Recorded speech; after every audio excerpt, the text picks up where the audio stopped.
everybody, and welcome to Darling Stadium for tonight's game between the Hurricanes of Heritage, a name a lot of people don't want to hear that word anytime soon, and, of course, the Warriors from Kecoughtan High School. These two teams come in with identical 1-1 records, looking for their first district win tonight for each of these teams, as they've both won a game outside the district but are looking for that first district win tonight. The Heritage Hurricanes are going to be here, of course, and they are taking on Kecoughtan, who had a tough game last week, as I hope many of you had a chance to see the Phoebus Phantoms dominating the Kecoughtan Warriors.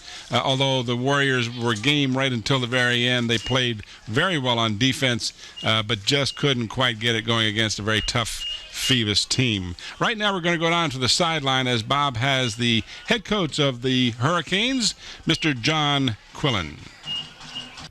Thanks, Tim. Coach, first of all, you were at Heritage. You went to CNU, come back to Heritage, now you're rebuilding the program again. Is it tough going from high school to college and back again? Yes, it is. And you think I've only been gone for 2 years. It's a challenge trying to get the program back on track where it was before. So we're working towards that. But then we got the potential to be pretty good. We didn't play like it last week against Bethel, but we hope we could rebound tonight. Well, I noticed one thing, Coach. First of all, I want to let the fans know that you did win a state championship when you were there at Heritage, but you've got some big guys on the line, but you can't get them all in the game at the same time. Yeah, we had a misfortune having injuries throughout the all season. When we lined up against our first scrimmage opponents, Northview High School, we lost our offensive guard. Then the next week against Hickory, the second scrimmage, we lost the right tackle. So it's just been an ongoing injury. We haven't played together as a unit at all this year within the 2 scrimmage games and the 2 regular season games. So that makes it really tough. Tell me what you expect from Kecoughtan tonight, Coach.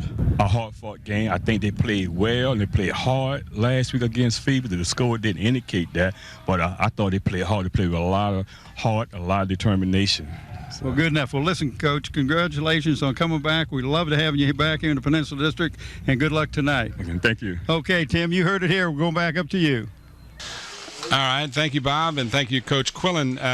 A lot of you remember some of those players from that championship game have gone on to play very well for some local colleges. Virginia Tech still enjoying the talents of Darryl Blackstock. And then I'm trying to think of the other the gentleman who played for Heritage. Maybe Bob can help remind me when he gets back up to the booth. But he was also doing a great job for Virginia Tech before getting hurt, but I think he's back now and running for them. But at any rate, let's go back down to the field as Bob has head coach Tommy Austin of the Kecoughtan Warriors. Thanks, Tim. Coach, tough game last week. You got beat, but I was real impressed with what you said about the kids when they walk off the field. Well, one of the things we told them at halftime, it was obvious by then Phoebus was a better football team than us, but, what I wanted to get out of our kids is that they play hard, that we not go out there and embarrass ourselves with our effort. If we get beat by a better team, that happens. You're not going to be good all the time, and you're not going to be great all the time, and you're not going to win all the time, but if you go out there and give great effort, you got a chance to win, and that's what we wanted. We wanted in the second half to have a chance, and we knew if we didn't give a great effort, we wouldn't have a chance to stay in the ball game. Well, I was impressed by you saying the kids didn't hang their heads. They left it on the field, and that's all you can ask with these young kids. What do you look for from John tonight over here at Heritage? Well, they've got a great collection of athletes, and obviously they're bigger than we are, but they're going to run the football. I think he's going to try to throw a little more than he did against Bethel, primarily because of the weather. But, their tailback Stith is a pretty good athlete, and he runs the ball real well, and we feel like he's the guy, he and Patrick, the quarterback, are the people we have to stop in order to win. All right, now let me ask you one question. Are we going to see some single wing tonight? You're going to see a lot more this week than you did last week. All right, Tim, you heard that. Single wing tonight. Good luck tonight, Coach. Thank you very much. All right, let's go on back up. All right, thank you, Bob, and thank you, head coach Austin. Tonight's game is brought to you in part by Zooms with 14 convenient locations to serve you, and in part by Park Lawn Wood Funeral Home, where Nancy Staten is the manager. Well, the teams are still warming up for tonight's game. The crowd will be coming in shortly. This game played at 7 o'clock now, and Bob has joined me in the booth. Thank you, Bob. You are faster than ever. You're in good shape. I work golf out. You're playing. All that golf. Yeah, that's what it is. Michael Johnson was a young man that you were talking about, played for Virginia last week, had his first 100-yard game. I think he was redshirted last year. Yep. And but Darrell Blackstop, another one up there, Virginia. Both of them off of that championship. No, he's at Virginia. Is it Virginia? Yeah. I thought he was at Virginia Tech. No, there we go. Both. So did I for a minute. Anyway. Senior moment. But, I got a chance to talk to John Quillen earlier this week, and, and we talked about his big team up front and all that stuff, but he says we're just making too many fundamental mistakes. And, Tim, and I know that in this league, if you are not fundamentally sound, then the other team's going to beat you. And that's happened a lot with Heritage, and he's just his second year back, and he'll get his program in, and I give him a couple years, and he's going to be real competitive. I'm real high on him. I liked him when he was assistant coach over at Kecoughtan before he went to Heritage. So, his son played for Kecoughtan. Right, he was a quarterback. In fact, I mentioned to him, I says, how's your son doing? He says, well, he's waiting for a call from Tampa Bay. He was on the taxi squad last year, and they told him the first DB that gets hurt, we're calling you. Wow. I said, boy, you hate to watch somebody get hurt, but, this is your livelihood, perhaps. Well, we did, you talked a little bit about the single wing. We recognized it last week against the Phoebus Phantoms, and I think Tommy, in your interview, mentioned that he's going to do it again. And they're going to play a lot. And, if you haven't practiced against it, it's going to really hurt him. And what's going to hurt Heritage tonight, a young man by the name of oh, boy, his name just slipped right by me. But anyway, he's defensive coordinator. I'll think of it in just a second. Doesn't work in the school system, works with the probation department. They had him out of town all week.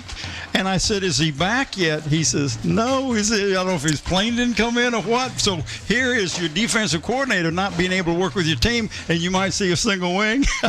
That's a little tough. But Heritage doesn't have the depth that he would like. Their linebackers are very inexperienced. So these are some of the things that's really hurting them. But we will see unbalanced. We'll see wing T. You'll see a lot of traps and ISOs and that sort of thing off of that wing T that Heritage will come. But what I was really impressed with Kecoughtan last week is they didn't give up, Tim, and you had mentioned that. How important is that to team morale? Exactly, and that was the point that I was making is even in the fourth quarter when that game was clearly lost and it was 42-6 at that point, right. They didn't give up. In fact, they scored a late touchdown. We talked about how disappointed Phoebus would be because they gave up that meaningless touchdown, but to each team there were very important things to come away from that. And that was an important thing, exactly. Yeah, because again, the kids didn't hang their head, and I think the coach was real proud of them, even though and he says that was just a much better team than we are. Yeah. But he would like to go out and run at least 50 or 55 plays running and have the ball 60 to 65 times. So you're not going to pass it much. But he says, if I've got the ball, Coach Austin, unless I give it up, they're not going to score. He says, if I can get the ball and grind it out and run the clock down, then he says, we got a chance to win. And, of course, his team is inexperienced. I think this is going to be a good matchup tonight. I really do. Well, I think we're going to see a really good ball game tonight. And we're back here at Darling Stadium as the officials are at the center of the field with both teams just about set to come on the field.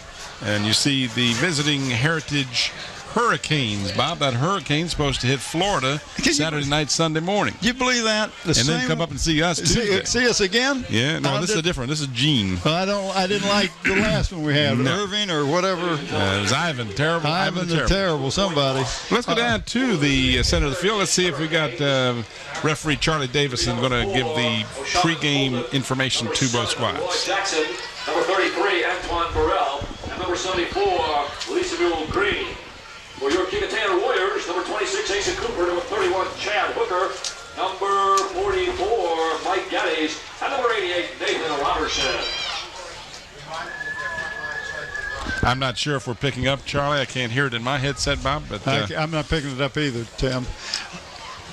Did not turn on his mic. Charlie, you have to turn it on. Okay. Well, and Charlie wants the tape of this game, and we said, okay, the cost is you got to turn the mic this on. isn't the first game Charlie's done for us either. The young man that I couldn't think of, the coaches for the Hurricanes, the defensive coordinator, Bernie West. Bernie, known Bernie since he was a student over at Bethel High School, does a good job with them, but he's not in the school system. He works with probation. It was gone all week long, so that's really going to affect their defensive unit, I would imagine. And let's give you the officials. There's Charlie Davison is your referee, and Phil Mitchell is the umpire. The linesman is George Webster. Franklin Spruill is the line judge. Don Foreman is your field judge, and the side judge is Mac McGehee. McGehee, as in hee-hee. Okay. We will pick a player from Kecoughtan tonight, and that player will receive a shirt. Now he turns it on. And the shirt comes from Tidewater Team Sports, your one-star sports headquarters for screen printing, embroidery, uniforms, and apparel. Call 594-0411. Talk to either David Chubb or Terry McNamara. We appreciate that. We will pick two tonight, Tim. We'll pick one, try to pick a defense and offense from the Kecoughtan Warriors tonight. Well, this is going to be an interesting game from a lot of vantage points, but I'll be curious, number one in my mind, to see how Kecoughtan rebounds from that tough loss last week. And again, we don't want to beat this horse to death, but they really did keep playing for the full 48 minutes, and to their credit, they gave it all they could all 4 quarters, and that speaks a lot about both the kids and the coaching staff. And it reflects the coaching staff, and that's a good point. All right, the Warriors will kick it off, and the man doing the kickoff will be Nicholas Alejandro, and we are set to get this one underway from Darling Stadium, the 24th of September, 2004. It's a long kick, got some wind behind it, in and out of the end zone, so Travis Jones will not have an opportunity to return that ball. And right now, let's show you the Hurricanes on offense.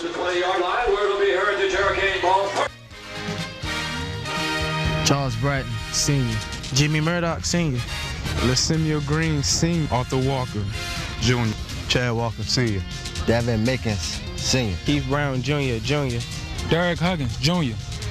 LaRon Vaughn, Sr. Darius Stiff, Sr. Michael Patrick, Sr. And on the first play of the ball game, the handoff goes to Darius Stiff, who will struggle to get back to the line of scrimmage. No gain, second down, and let's call it, well, let's give him a yard on the play. Second down and 9. And now here are the Warriors starting lineup on defense.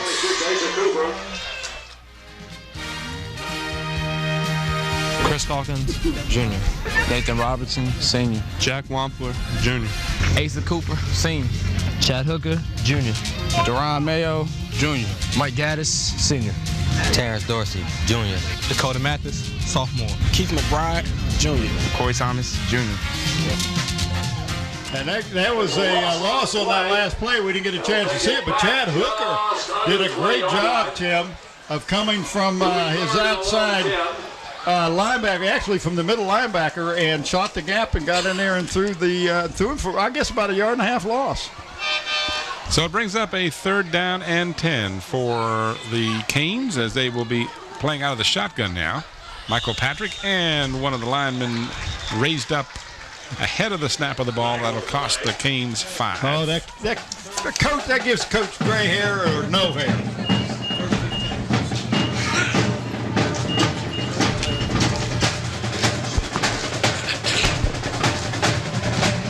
The game time temperature tonight in the low to mid 70s. Beautiful night, just nice. As Scotty and I were talking about off camera, a perfect night for football. A perfect night, and we don't get many of them. Not last this week. This is a nice one. A little windy. Yeah, there is a pretty good breeze, and I was going to mention that. That was my point to bring up, is that there is a breeze in the face of the Canes going from our left to our right. 3rd down and 15. Patrick has some time, looking downfield, got a man pretty well covered, and throws over the head of Derek Huggins, who had double coverage and really had no chance at all to catch that ball. Well, and I thought the defensive player did a good job of kind of slowing down. He would have to run up his back, but that was a good no call. I was going to mention to our director that your microphone tonight sounds like mine did last week. It sounds like you're not turned on. Now I know. Now it does. I think now it does? Yes, good. now it sounds fine. All right, so a low liner, and it's going to take a Heritage roll to about the 42, almost the 43-yard line, but the Warriors will have great field position. Travis Jones, the punter, kicked a line drive, a low one, and didn't get great distance on it, so the Warriors will have an excellent opportunity starting from the Heritage 42 is where they officially mark it. We'll give you the starting lineups for both of these teams in just a moment on this side of the ball. Just underway from Darling Stadium. Crowd still filing in, getting used to that 7 p.m. start time. I like it. Remind everybody, I do too, but a lot of fans, I think, have not quite gotten used to that. For years and years, the game started at 7:30. It's single wing. Single wing, direct snap to the, I guess you'd call him the quarterback, Keith McBride. He's listed as a quarterback. Yeah, and in this... Let me give him the starting lineups. Now, hold your thought. Here's the Warriors on offense.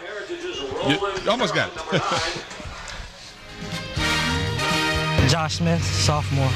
Jonathan Ash, junior. Chris Dawkins, junior. Anthony Jesus, senior. Chris Leofow, freshman. Nathan Robertson, senior. Randall Pugh, senior. Dakota Mathis, sophomore. Asa Cooper, senior. Isaiah Shepard, freshman. Keith McBride, junior. All right, now we're back live. 2nd down and 9. Struggling to pick up maybe a yard. Asa Cooper gets the handoff. He's brought down by number 7. Asa Cooper was your ball carrier. Here are the Canes on defense. Aaron Elliott, Jr.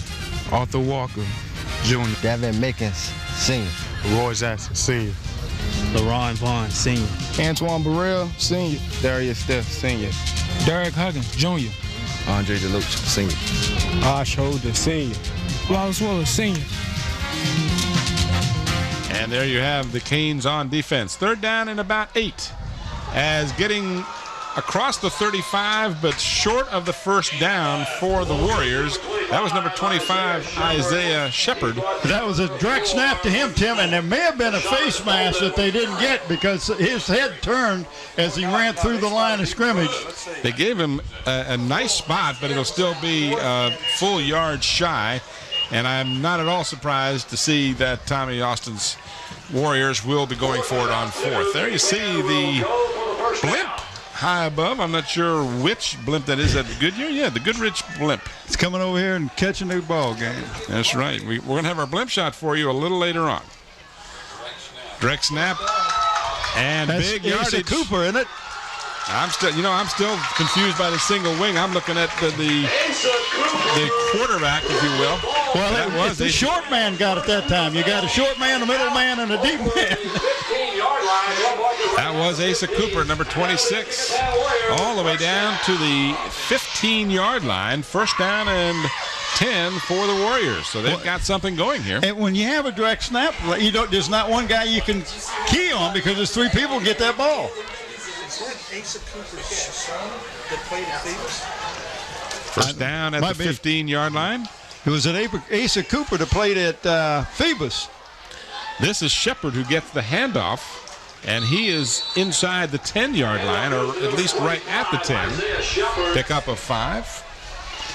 Now, I don't know if you can call him a quarterback since they're not really under the center, but I guess you could. Why not? Single wing quarterback? Well, there used to be a tailback and a halfback and a fullback and a wingback. A wing. I think it was you don't see the wing tee. Here's the replay.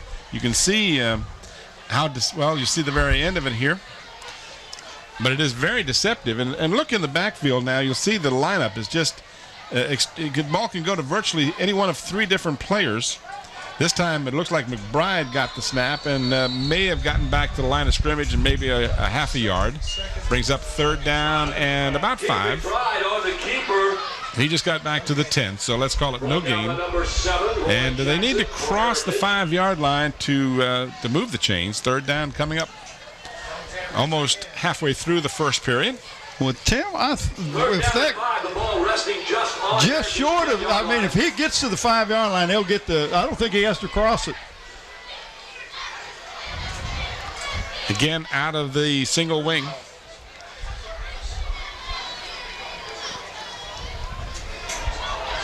And this is Elvon George, and he is in for the score. And that was one of the things I wanted to mention. We've got a correction on the pronunciation of number 22, and that is Elvon George with the 10-yard touchdown to open the scoring. Just a pitch. And good running by the... Kind of tightrope down there, didn't he? As we mentioned, George just a sophomore. All right, now to try the extra point will be D'Alejandro.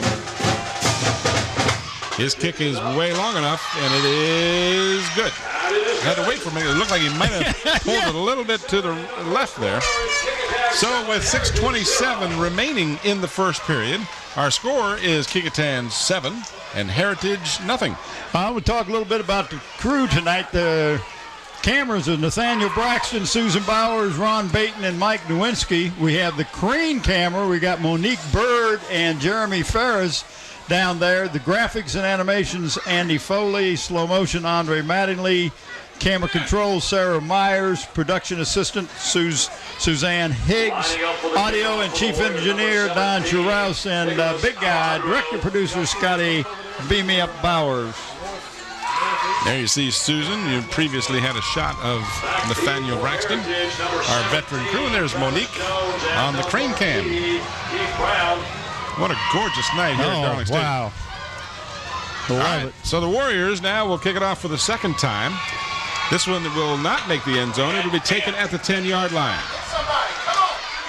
And right up the middle and spinning all the way out to the 38-yard line. A nice run back by Keith Brown of the Hurricanes gives Heritage good field position to start. And, you know, if he hadn't got spun around, he'd have shot through there.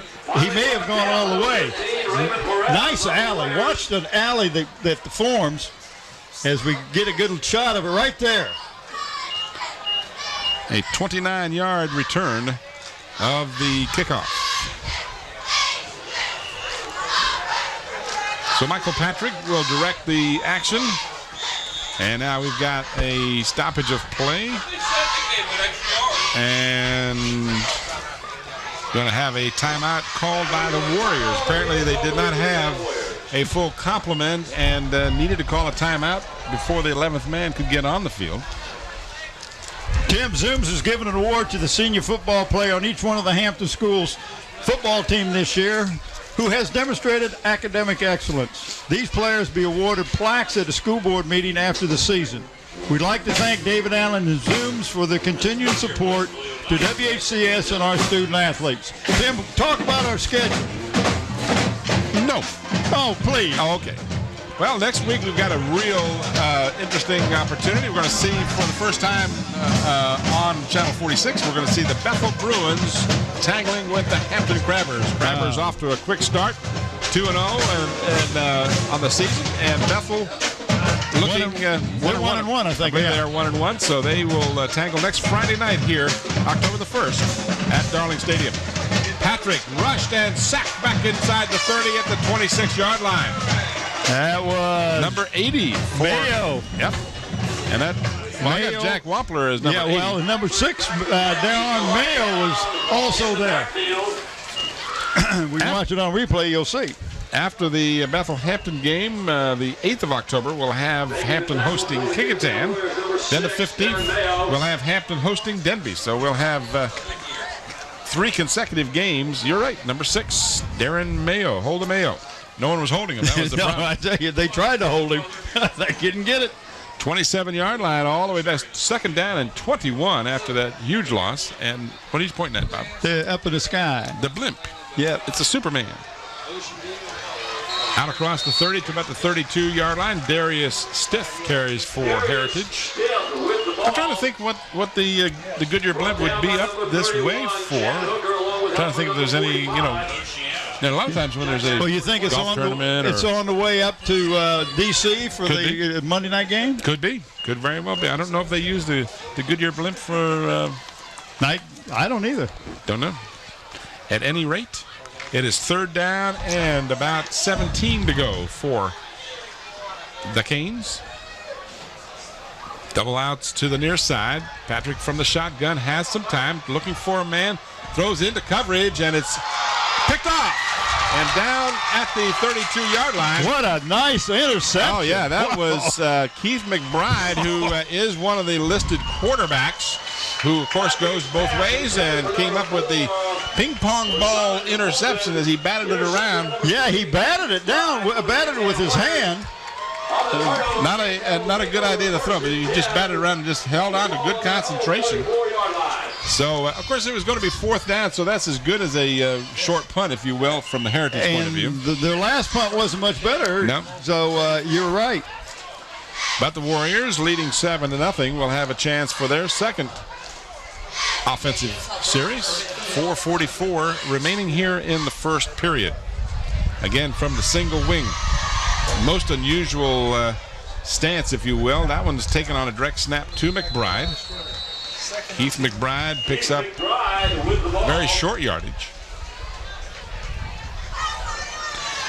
Do want to mention that again. We had a young lady come to the booth, and we certainly welcome that. If we mispronounce a player's name, coach's name, fan's name, if we mispronounce it, please bring it to our attention. We would not be happy if we continued to do that. So don't hesitate to come up and mention that to us. We'll be more than happy to correct it. 2nd down and a long 9, almost 10. The pitch. This is Shepard, and Shepard is bulldogged down at about the 44-yard line, right near the marker, depending on the spot. Chad Calkins. Watch this replay. You'll see Shepard coming towards the near sideline. Did a nice job of cutting behind his blocking, and it's going to be a little short. They are going to measure. Let me take a good look at this. Boy, that is close. It is. I'm not going to mention again. I'm going to say it's going to be about 2 inches short. That's my guess. Here we go. Well, I was watching number 78 Calkins on leading that, pulled it from his offside guard position, took out 2 players, which allowed Shepard to make that cut up the field. Great block that time by Calkins, number 78. Chris Calkins. Nope, made about 2 inches. So I knew there was 2 inches in there somewhere. I love it, Tim. You can make a pass off better than anybody I know. Well, it was a tough call. It was a tough call. They got too few links in that chain. That's the problem. So the Warriors will get a fresh set of downs with 3:53 on the clock, and it's moving here in the first quarter. Again, out of the single wing, direct snap goes to Elvon George. Snap goes to number 26, Asa Cooper. Check that, Asa Cooper, rather, number 26, excuse me. And big number 77 for the Canes, Aaron Elliott, 6'4", 3 1/4. I saw a big guy today, and I said, "How you doing?" He said, "I haven't missed any meals." That's for sure. I said, "Well, you're looking good." Ball just over the midfield stripe. 2nd down after almost a 7-yard gain. 2nd down, let's call it 4. Breeze kind of whipping through the press box. A very pleasant night. If you're not out here to see this game, you missed a good opportunity to enjoy a high school game. Ball mishandled as Randall Pugh got the handoff from McBride and never really had a hold of it, and very wisely just fell on the ball and made sure he maintained possession. And number 9, Roland Parham, senior, 6'6", 300 pounds. Fell on him, make sure he wasn't going anywhere. So it's now 3rd down and 6, almost 7. Look for him to go outside again, Tim. See if they pass from this formation. We haven't seen that yet.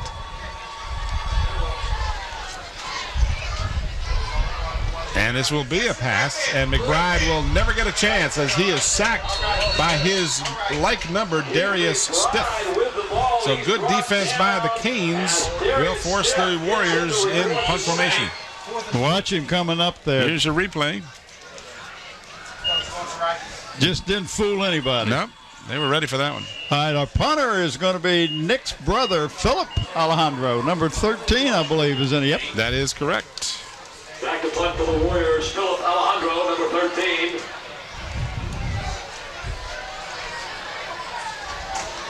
He's standing and will kick from his 30. This is a relatively short kick, but takes a nice Kecoughtan roll.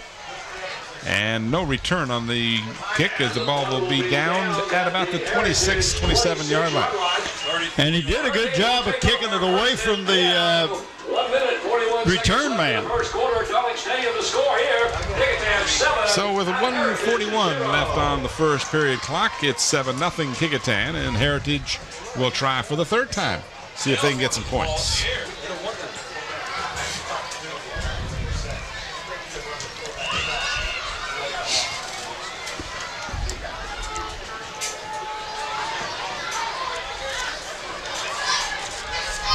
Michael Patrick over center. Double wide outs to the left. Pitch goes to Stiff. And Stiff cuts it up inside for a couple of tough yards. I'll tell you, last week, not only was I impressed with Kecoughtan's doggedness, but their defense played well. And it's not easy to say that when you give up 42 points. But they did play well. They met a buzzsaw in Elon Lewis. Yeah, they did which that. is just, he's the premier running back on the peninsula, so it's not like they got beaten by a second-rate running back, because that sure is not the case. We got a flag down now. Chad, was it Chad Hooker? Number 31 for the Warriors. Yeah, Chad Hooker was in on that stop. Doing a good job. Chad plays the middle linebacker, and I've mentioned his name a couple times tonight. He's getting in the backfield. He did a good job of stopping that. Dead ball. Ball starts on the offense. 5 yards, still second down. And Charlie's coming through nice and loud tonight. Yeah, he is. Well, he actually threw him for about a 2-3 yard loss there, didn't he? Mm-hmm. Well, no, that's after the penalty. Okay. Second down and 13.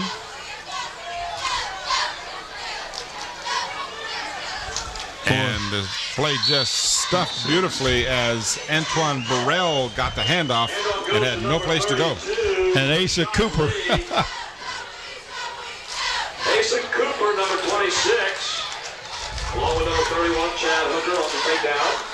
Chad Hooker's name mentioned again on the tackle. So no gain, in fact, probably a loss of a yard or two. Brings up third down and 14, as so far the Canes have not been able to get untracked, and there seems to be even further issues with confusion on the setting of the backfield. From the shotgun, Patrick over the middle, incomplete, just a little too tall for Devin Mickens. That's got to be one you got to go up and catch. He was open. He would have picked up the first down, and those things will allow you to keep the ball and move it down the field and keep the Kecoughtan offense off the field. Now we got number 9 deep for the Warriors. Dakota. Is that Meeks? Dakota Mathis. Mathis. I like that name, Dakota. Again, a low kick, and not particularly long either, as it is down inside the Heritage 40-yard line at the 38-yard line. So the Warriors, with 8 seconds remaining on the first period clock, will have, again, excellent field position. Well, the last time they punted, they got it around about 42. Mm-hmm. So, but that's why you had mentioned that interception. And the wind. Yeah. But the interception was better than their punts. Better than the punt. Now that wind will be behind the Warriors' back for 8 seconds. 8 seconds. Perhaps the final play of the first period. There you see the score in your upper right-hand corner. But he's into the conventional quarterback position that time. Was not in the single wing. And that again did not fool anybody, as Isaiah Shepard got the call and lost a yard, and that will signal the end of the first period as you see the ball being held over Charlie Davis's head. Here's a replay of that last attempt. Shepard spun to the ground for a 1-yard loss. So we've played 12 minutes here at Darling Stadium, and our score is Kecoughtan 7 and Heritage nothing. I want to remind the fans that the Math Zone is back on Channel 46. You want to check the new feature out. They started this last year called Teacher on the Run. The students can call in and get help with their math homeworks or solve the problem of the day. This is on Tuesdays and Thursdays, and it's a live broadcast at 5 p.m. right here on WHCS Channel 46. If you want to check out the high school sports, go to our website, WHCS46.sportscombine.com, and that'll get you up to date on all the high school activity, especially on the peninsula. And they have it all over the state, but you can really check it out. And, of course, we have the school board meetings on WHCS live every first Wednesday at 7:30. So tune in and be informed. Second quarter set to get underway as the Canes looking at the Warriors rather looking at a 2nd down and 11. And again, moving to the more conventional format. Wide open at the 15-yard line, and in for the score is number 9, the aforementioned Dakota Mathis. Tim, he was so open that McBride had to really stop and set himself to make sure he didn't overthrow him. Blown coverage in the defensive secondary. Blown coverage by somebody. That's a watch him set right here. One time down. There you go. 28-yard line, a 28-yard pass completion to Dakota Mathis. Oh, Charlie got you on. Thank you. Thank you so much. Extra point try is up, and it is good. So Nicholas Alejandro is 2 for 2, and the Warriors are ahead 14-0. Isn't it interesting? He never passed with the wind at his back. Yeah. I mean, the first quarter, never passed one time. Got the wind at in your face, and you throw it, make it. Well, if you think about it, too, they've really switched out of the single wing after the first quarter. Yeah. But, So you see a lot of the fans in the stands here. That is appeared to be the student section. I've been noticing them over to our right, wearing a lot of green and supporting the Warriors tonight. And as you see on the sideline, the Warrior combatants, 14-0. If you joined us late, Elvon George scored from 10 yards out with 6:27 remaining in the first period.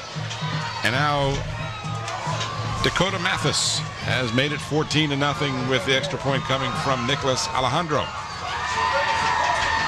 So this kick will be into the wind, and we'll see just how that impacts the kickoff.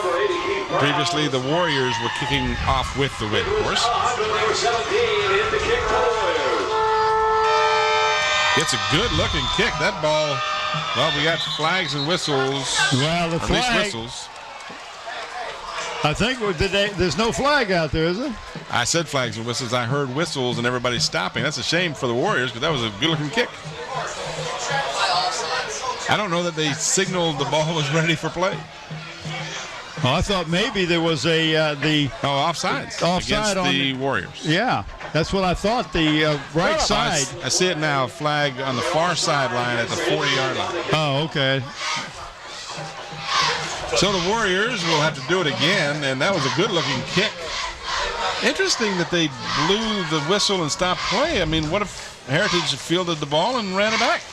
I didn't know that being offsides on the kickoff was the same thing as a dead ball foul. Well, like illegal motion or jumping into the neutral zone. I didn't either. I've never seen it stopped. Well, maybe that's one of the new rules. Could be.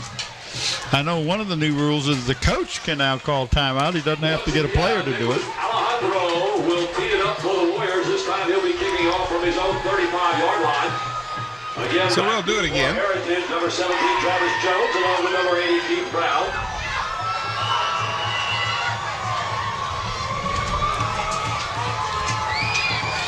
Still another good-looking kick taken at the 10-yard line. This is Keith Brown again, number 80.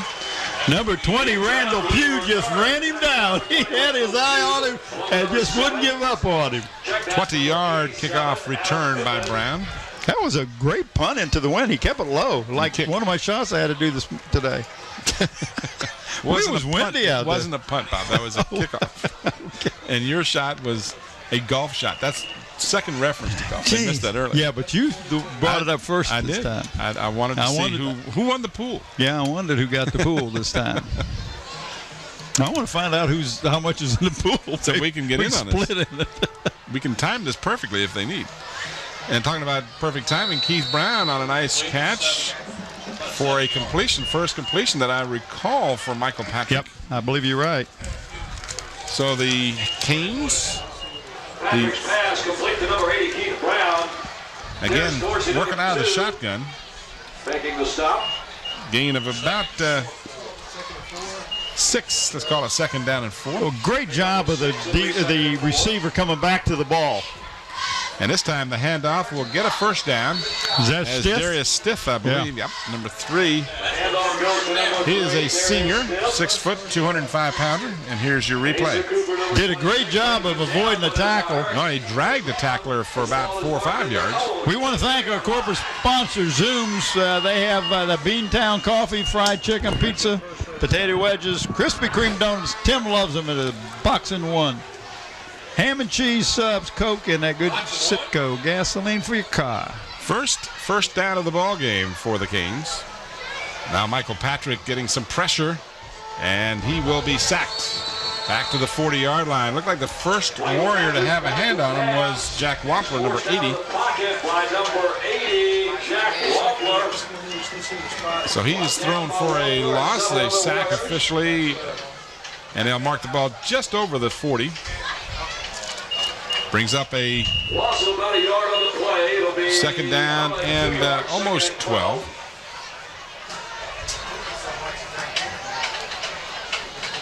A little more than 10 minutes remaining in the first half. 14-0 Kecoughtan. And this is Stiff, caught from behind. Who is that? Number 7, it looked like. 71. Was it 71? No, 7. There's Corey Thomas. Now, I don't get these right often, but that's Jonathan Ash, number 71, who brought him down. Now, keep rolling it, Scotty. Keep rolling it. See the man get up off the ground, 7-1. Number 7's watching the play, Bob. Okay, 71. All right, so I missed it. I couldn't see the 1. Jonathan Ash. I don't get them right very often. I got to take advantage of it when I do. We have the officials conferring, so I'm not sure. Did not see a flag, but apparently one might have been thrown. We'll let Charlie Davison tell us about it. 5 yards from the line of scrimmage. Illegal procedure. We got a personal foul. So we have. Personal foul. So we've got 2 penalties against Heritage. Against the Heritage Hurricanes. And we have personal fouls against both the Warriors and the Hurricanes. So I'm assuming that the personal fouls would offset. Yeah. And they ran second down or not? Did they count that as a play? I'm waiting to see. If they counted the play, I'd say take the play. Yeah. I don't know if they have that choice, though. Well, they're having a continued discussion. And we're not involved in it. No, because we don't have his mic on. He'll tell us now. Hold up, guys. Oh. Illegal procedure. On the offense, 5 yards from the previous spot. So that's what will happen is the illegal procedure penalty will be the only penalty that will be assessed. I got you. And it'll remain second down. 5-yard line. It'll be first about 15.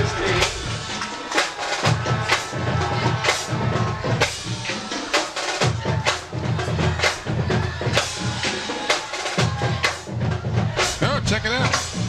The message on the Goodyear blimp. What's it say? They pulled away before I could see it. Uh-oh, now we have a personal foul against Kecoughtan. That's second down still, isn't it? I don't know. What said pass something. I think we have another flag, a personal foul against the Warriors. There it is. 25%. Oh, no. Well, 20% of the tires on the road are underinflated. No one in this booth is underinflated. Get a $50 U.S. savings bond. We're not doing any plugs now for Goodyear. Let's keep this off. I guarantee you they pick it up and go back 15 the other way.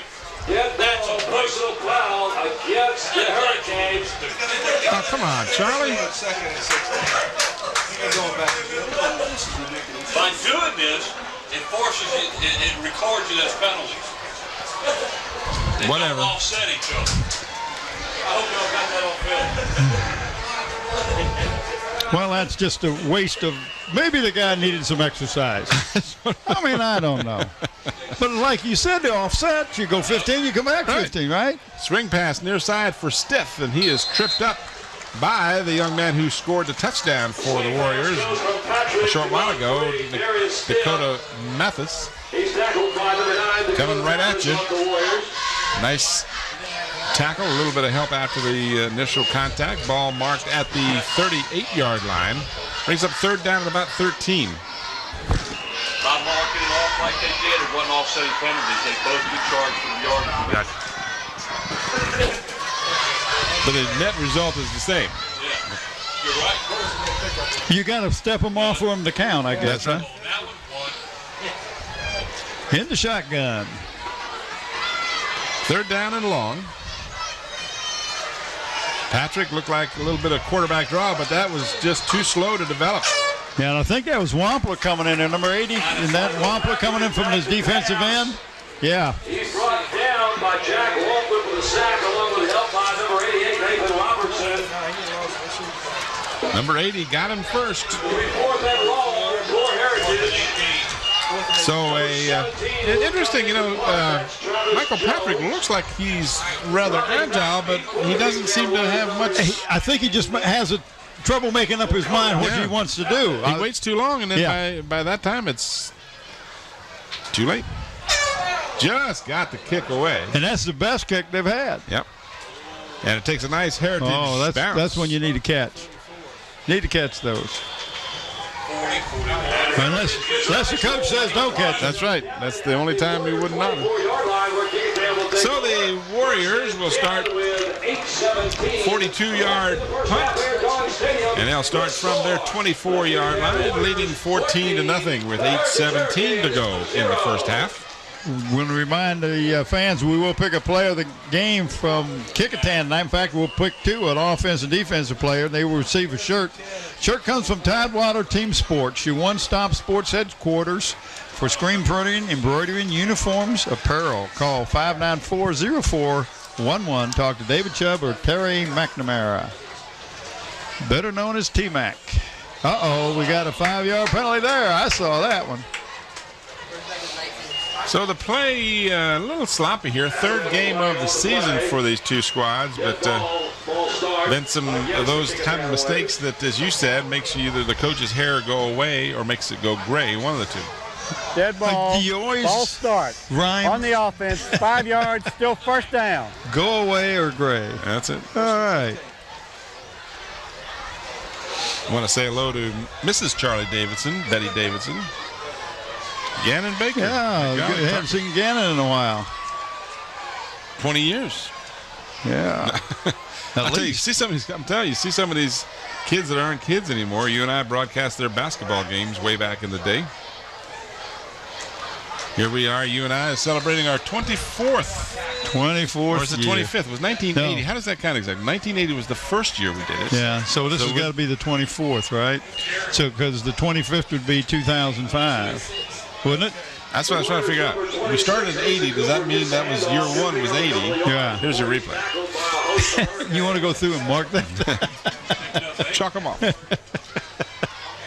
Only seems like it's been 30. Well, maybe this is the 25th year. I don't know. Silver anniversary, Bob. We're both a lot more silver than we were when we first started. That's Shepard, and he is wrestled to the ground after a short gain, or might have even just barely gotten back to the line of scrimmage, actually. We have talked about this as we watched the replay about us doing the very first game we did. We had just met each other. We're over in the old stand. We're on the other side. The drummers for Bethel was sitting right in front of us, and all we didn't have headsets, so all we had was a mic in front of us. Could not hear a word you said. You couldn't hear a word I said, but we had a great time. And they brought us back the next year. Could you believe it? The great camera work must have been.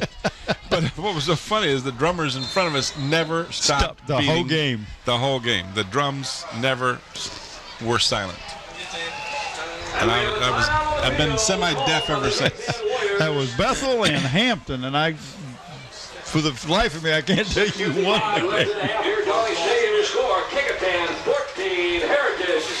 So the Warriors call a timeout. There's an interesting section coming out in the Daily Press this weekend. Oh, yeah, I saw that. Top 100 athletes from this area. Yeah, that's going to be an interesting thing to see because invariably you forget a lot of players who had at least fleeting stardom from this area, right up to superstars who are still in it. Right, you're going to see Norma Steed, Chris Hamburger. You're going to see Springs and Gray and Lawrence Taylor that were all up in Lafayette. Sure, Ron Springs. You'll see the ones who went through our system here.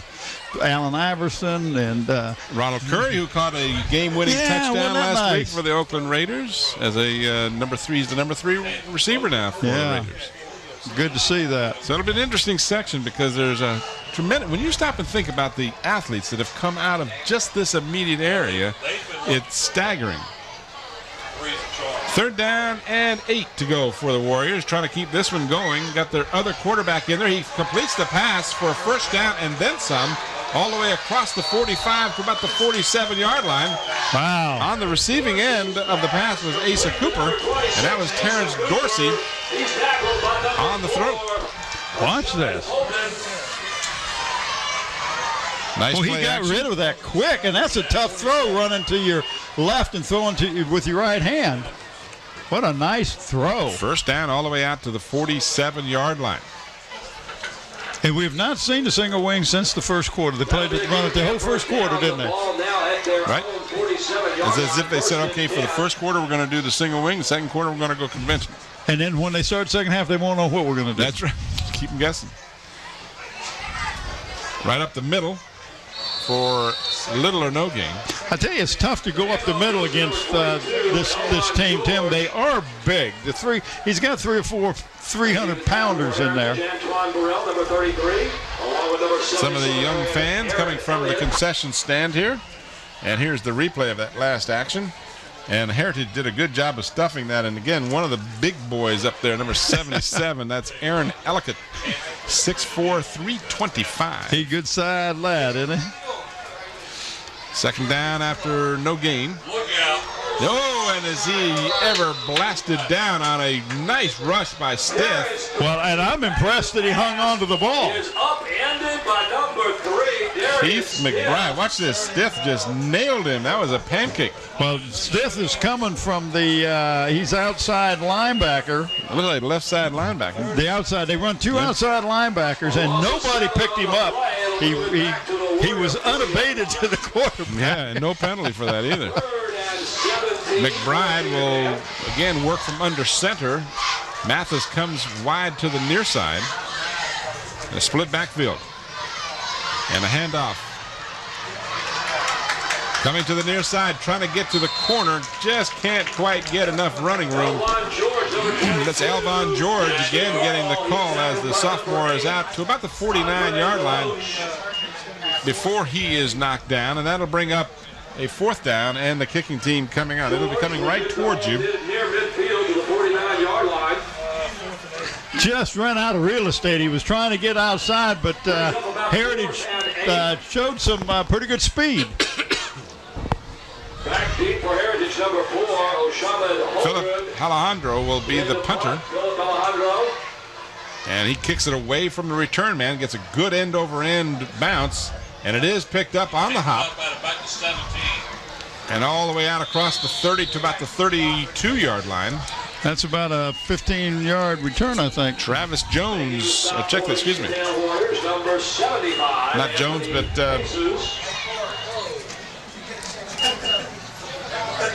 he got it at about the maybe the 17. That was Oshman Holden. So he picked it up at the, got it out to, rather, the 31-yard line. So with 4:19 remaining, Warriors still leading 14-0 here in the first half. Out of the shotgun, Michael Patrick has plenty of time, throws the ball, and it is incomplete. Intended on the far sideline for number 84, Raymond Simpson. Pass intended for number 84. Patrick had a lot of time that time to sit back there and find an open receiver. There wasn't much pressure on him. Hasn't been that often tonight that he's had plenty of time, although in some instances he has. Working out of the gun, it obviously gives you more time, but it's got to give you at least another second. Sure. And which is important when you're back there and you got big guys coming at you. Again from the gun. Good protection. Got a man who beat his coverage, but the pass was overthrown. He went out and up and you're right, he beat the coverage big time. Keith Brown was the intended receiver. You'll see here, he had gotten behind his defender, but the ball well overthrown. So that brings up 3rd down and 10 with 4:07 on the clock. Stopped with the incomplete pass.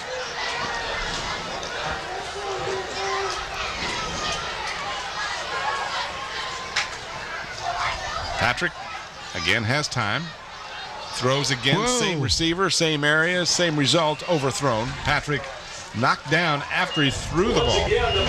Closest man to him was Nathan Robertson, the 6'3" senior.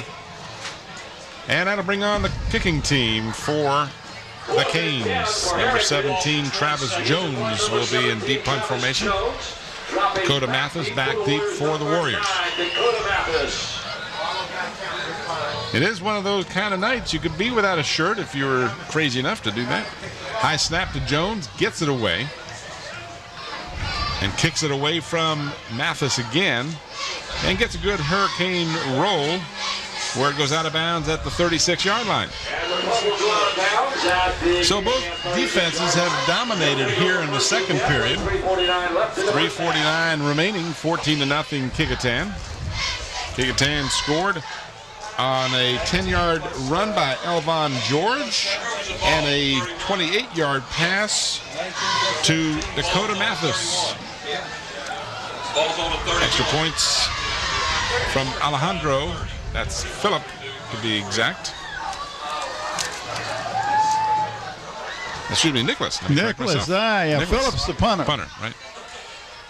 You don't get any points for punting. Do you? No, I don't think so. Okay.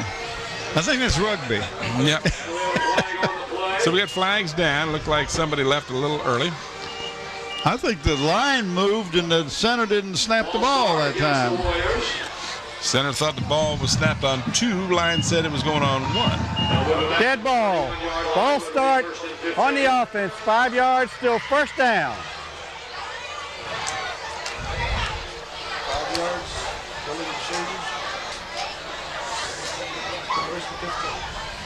Back into single wing, Tim.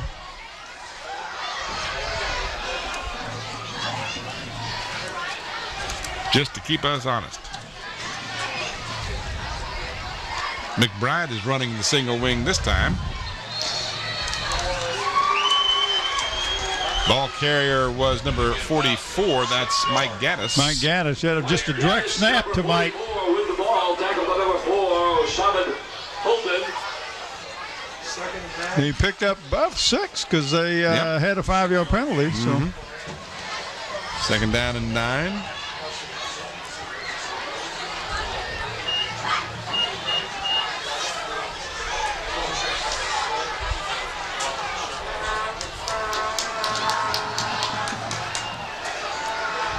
McBride gives to Shepard. Shepard is wrestled down after a gain of a yard. He better tuck his shirt in because they hadn't been his shirt sticking out, they wouldn't have got him. Jamario Sproul. Hey, let go of my shirt. That was Roland Parham. He had to hold that shirt. Wasn't going to let go, was he? The days of Most of our audience wouldn't even know what a tearaway jersey was. Yeah, I was going to say, who would know? That was short-lived, wasn't it? Yep. 3rd down and 8.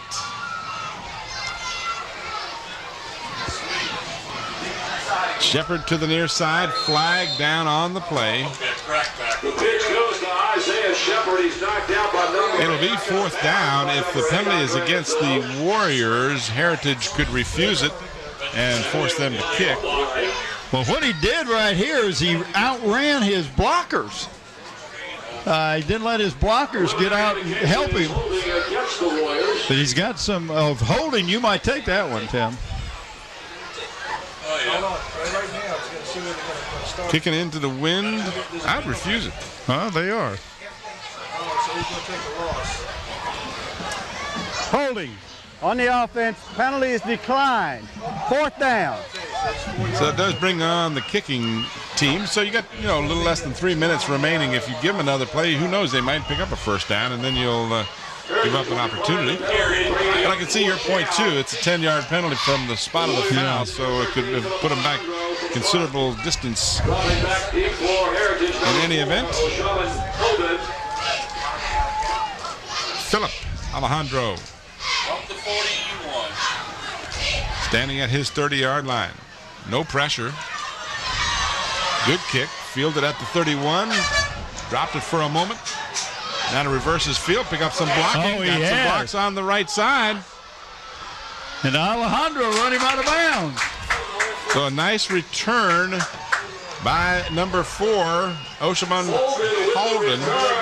How many times have you seen that when there's been a bobble and everybody just kind of comes in and forgets their area of protection? Sure could have been a block in the back, though. If we can replay that, you're going to see if, Scotty, you get a chance, just out of curiosity, just after they field the ball. You may not have time because they're going to go with a no-huddle thing here. I'm not sure what their hurry is because I don't believe the clock starts until they snap the ball on a change of possession. And they got 2:38. Well, the point is the clock doesn't start. This is Stiff picking up a couple of yards. If we have that punt return, you will see, young man, watch as you just watch the bottom of your screen coming through just after he bobbles the ball and then picks it up. Right there. Oh, yeah. That's he pretty clear block in the back. back. But they didn't call it, so it's not illegal. Patrick, fumble the football. Looks like Kecoughtan got it. Warriors say they do. Let's see if the officials agree.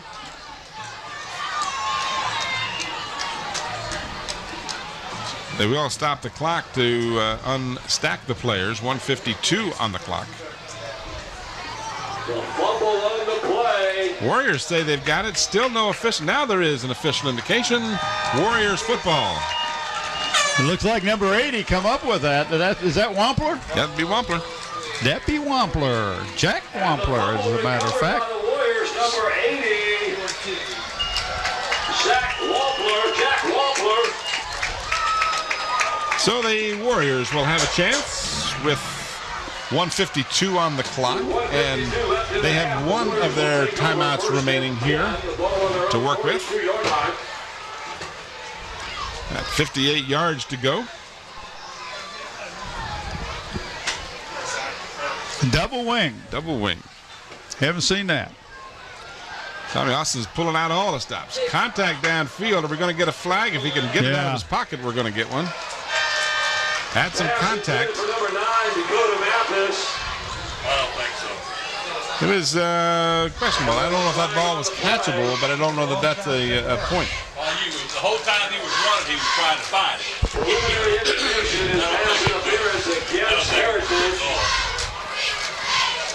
Well, I don't know if we got it on replay, but there was definitely contact.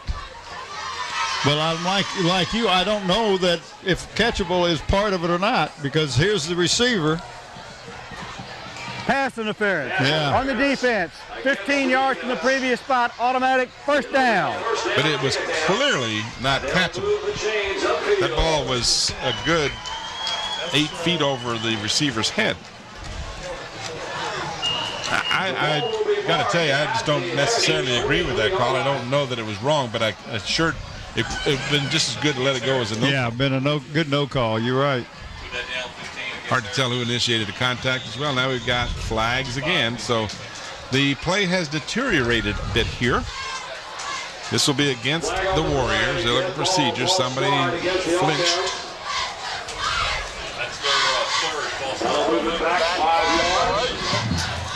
We have a dead ball penalty. False start on the offense. 5 yards, still first down. And I remind you that next Friday night, the 1st of October. Wow, October's already here. Yeah. We'll be back here at Darling Stadium as the Bethel Bruins will take on the Hampton Crabbers. First chance to get to see the Crabbers and the Bruins on Channel 46. Come on, we'll see that game. 7 p.m. 7 o'clock. Not 7:30. 7 o'clock. Not 7 o'clock. Stacked up after a short game.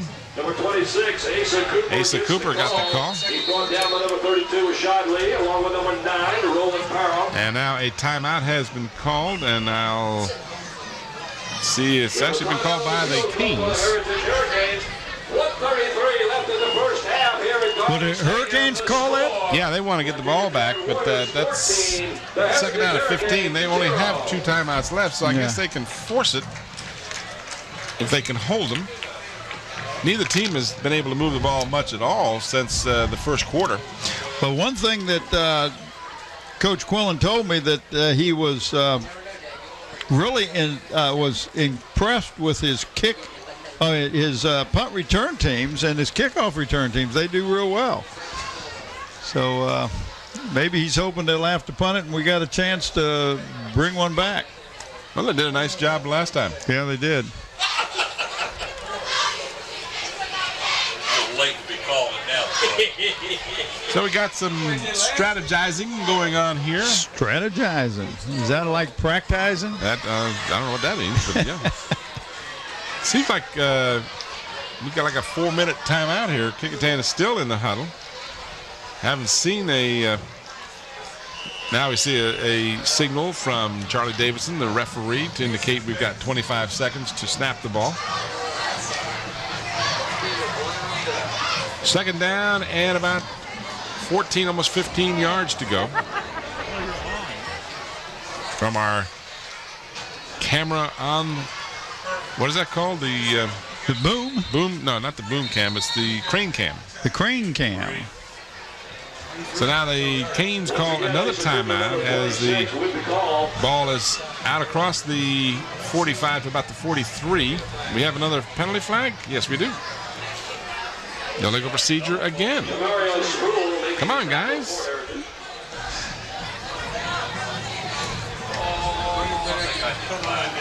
Tommy Austin cannot be pleased with what he's seen for the last quarter or so. One of Hampton's finest, talking with some of the fans here along the sideline. If I could read lips. Illegal procedure, 6 men on the line, on the offense, 5 yards from the previous spot. Repeat, second down. Full start. Now they'll mark it off. We'll take it back another 5. These officials are getting a lot of airtime tonight. A lot of exercise. About 20 for the Kecoughtan Warriors. The ball down back in their own territory at the 48-yard line. Second down and 20, as you may have heard the PA announcer. McBride got a man wide open. This is Mathis, but it threw over the wrong shoulder. He was looking over his right shoulder. The ball was thrown over his left shoulder. But he was open. Yep. Mathis on the far side of the field. The pass was out of bounds, incomplete. Watch this replay as McBride had plenty of time, and he was looking over his right shoulder, but it was over his left. I don't know if he could have gotten it or not, but he was behind the defender. That plays right into the Canes' strategy, because now it's third down and 20. Didn't have to use one of their timeouts. Yeah. Will Jim Hanna report to the announcer's booth, please? Mr. Jim. So third down and 20. And now the Warriors have to call what will be their final timeout. And they have looked totally different in the second period. They looked very poised and very controlled in the first period.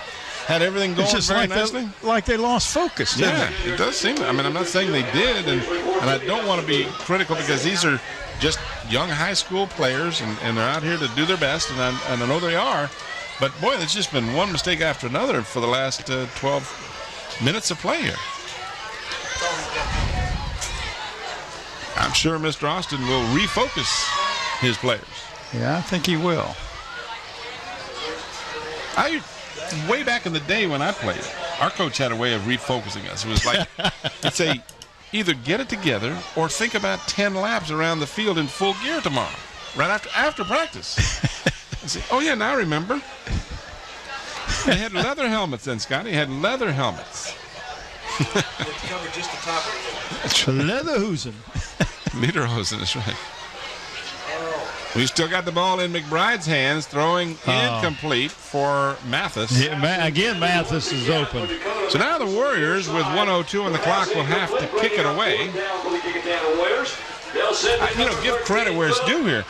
John Quillen's group has adjusted to that single wing. Yeah, it was working early, but once they adjusted to it, it hasn't worked well at all. And, of course, now they're going with both the wing and the conventional set.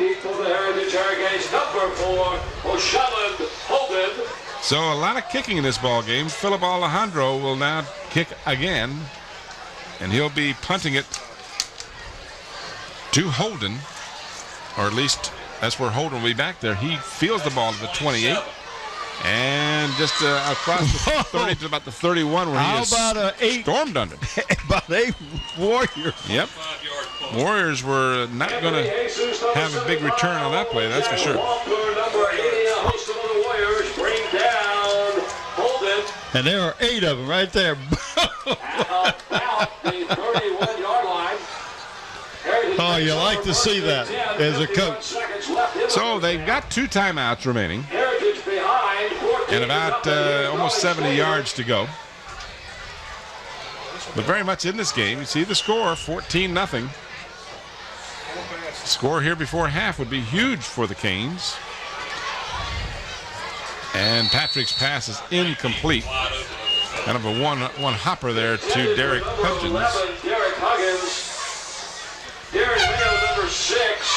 They're going to go without a huddle, not again because they want to conserve time, but because they want to keep Kecoughtan's defense from getting set. And have a sense of urgency with their team, too. Patrick again from the gun, has some time, steps up, throws, took a hit as he let it go, completes the pass. And that's what can happen to you all the way down to the 30-yard line. And then, of course, the clock will stop while they move the chains. That was Keith Brown on the receiving end. 35 seconds to go. So the clock will not restart until the snap of the ball. Here's Michael Patrick. He just threw to a wide-open Brown over the middle. They were in a zone, the Warriors, and he just found a spot in that zone. And now, and again, if you're John Quillen, that does not make you happy. You had the clock stop until the chains were reset, and then they got up to the line, but then decided they were disorganized and needed to call a timeout. And they've still got one more. Wing trap. One wing trap. If you believe the scoreboard. If you believe the scoreboard. One of our young she's fans. trying to take a picture. Bless her heart. She's sweet. Something's making her laugh. She must be looking at some of our camera people. No. I think Look at Mike. There no, I don't think that's Mike. That's ESPN Ron Baton down there getting that shot. Okay, Scotty, you said that.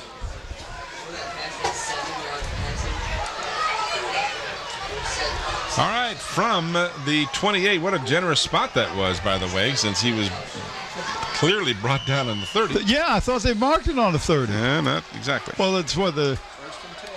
Close. Up the middle, nothing working that time. Stiff gets the call for 1 yard. You have to somewhat question that Chad call. Hooker. So now quickly, and they'll just spike the ball, and that brings the 3rd down and long. So you know, I don't understand the run play. No, with 27 seconds to go, you got to throw the ball. You got to throw down near the goal line and hope for a first down and an out of bounds play. A run up the middle for a yard. Something. Yeah, I didn't understand that call, but maybe he's just trying to catch him off guard. They're thinking pass, we can run. Oh, listen, hindsight's always 20-20-20. It's easy to sit up here, right? Yeah, 20-20-20. 20-20-20. That's when you have 60. Over the middle, incomplete. The Canes want a penalty flag, but I do not see one. That stops the clock with 12 seconds remaining. Corey Thomas did a good job of getting his hand on that ball. Again, now it's 4th down, so this will be 4th and 9 for the Canes. Need a first down at least. And he's got some running room, Michael Patrick. And he goes out of bounds, very close to the first down. It'll depend on the mark. From the initial indication, he will not have the first down. I don't think he got it. I don't think he got it. He's short. No. So that'll give the ball on downs to the Warriors as he went out of bounds about a yard short of the first down. You'll see him scramble around here. You see the yard marker there. It looks like he's getting near the yard marker, and it's hard to tell. It looks like he passed it, but he must have gone out of bounds before he stepped out of bounds before he got to it. It's the only thing I can figure out. It looked like he had the first down from here, but we're all the way across the field, and clearly the side judge had a much better view of where he might have stepped out. He was right there. Yep. So they mark him out of bounds. They're selling food. Look at that. Tell Killen right there. Go get some food. He's on a seafood diet. See, I know that seafood diet. I've been on it myself. That's it. So every time you see food, you eat it. So taking a knee to mercifully end a very long and arduous second quarter. So after one half, our score is Kecoughtan 14 and Heritage nothing. We'll return to Darling Stadium for the third period of action after this brief timeout.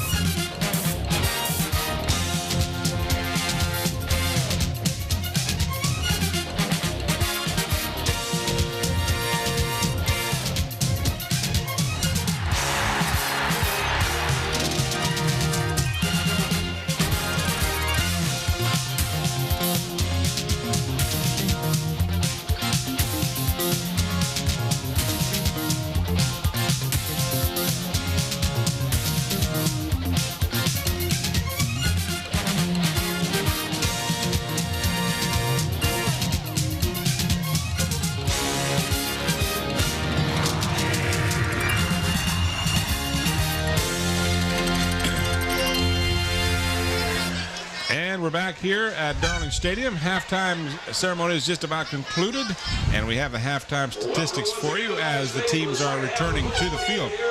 In the first half, Kecoughtan had 22 carries for 69 yards. Asa Cooper, the leading rusher, with 32 yards. Passing department, 2 out of 4, 1 touchdown, a 28-yard completion to Dakota Mathis. 60 yards all total, and Mathis did have a total of 39 yards receiving the ball. 129 yards total offense for the Warriors. 5 first downs, 1 fumble. They did not lose a fumble, and they were penalized 5 times for a total of 35 yards. For Heritage, they carried the ball 14 times for 4 yards on the plus mark. Darius Stiff, the leading rusher, with 17 yards. They had 3 of 12 passing was Michael Patrick. Had 1 interception and a total of 46 yards. Keith Brown had 39 of those yards. Total of 50 yards offense in the first half for Heritage. They just registered 2 first downs. The first down of the ball game didn't come until almost 2 minutes into the second quarter. They had a fumble and lost it, and they were penalized 5 times for 53 yards. Time of possession shows Kecoughtan with about 13 minutes and 17 seconds. while Heritage had the ball 10 minutes and 43 seconds. Bob, pretty lackluster offensive showing on both squads for this. Especially the second half, or second quarter, I thought that Kecoughtan just kind of lost the focus of what they were wanting to do out there. And sometimes running two different offenses can do that. They run the single wing for the most part the whole first quarter. Almost the whole second quarter they ran from the quarterback under the center, and sometimes kids kind of lose focus too. So, and I don't know if that's any indication of what happened, but I know John Quillen is not happy at all with his team. He had a lot of receivers wide open, and the quarterback just could not get the ball to him. Michael Patrick was just having trouble throwing it too far.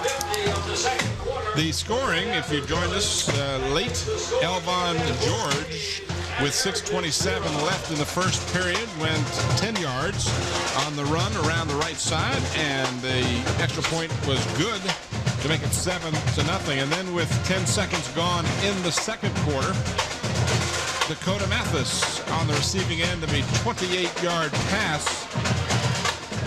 This one from Terrence Dorsey, and he and McBride have alternated at the quarterback position for the Warriors.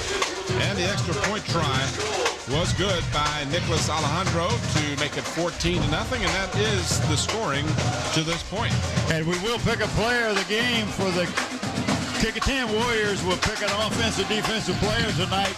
And those players will receive a shirt. The shirt comes to Tidewater Team Sports, your one-stop sports headquarters for screen printing, embroidery, uniforms, and apparel. Call 594-0411. Talk to David Chubb or Terry McNamara. All right, Kecoughtan will have the breeze in their face starting the third quarter, opposite what they started off in the first half with. Beautiful night out here at Darling Stadium, and there you see Arnie Baker.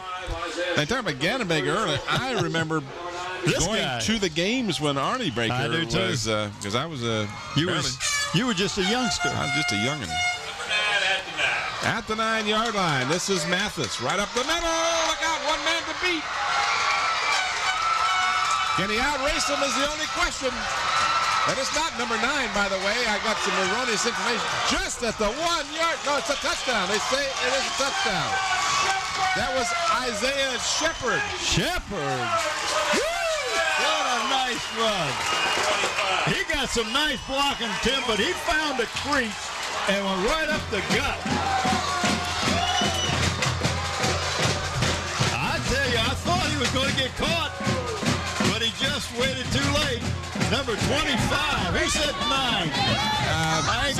Somebody from down there? 9 from the 9. 91 yards. 9 from the 9, huh? Yeah, not exactly 9. I know who it was. All right, Alejandro. Well, if you're John Quillen and you weren't happy at halftime, you got to be furious now. Bad snap, but a good hold, and the extra point is good. Watch this replay. Watch when he gets the ball from the 9, right here, just right up a seam.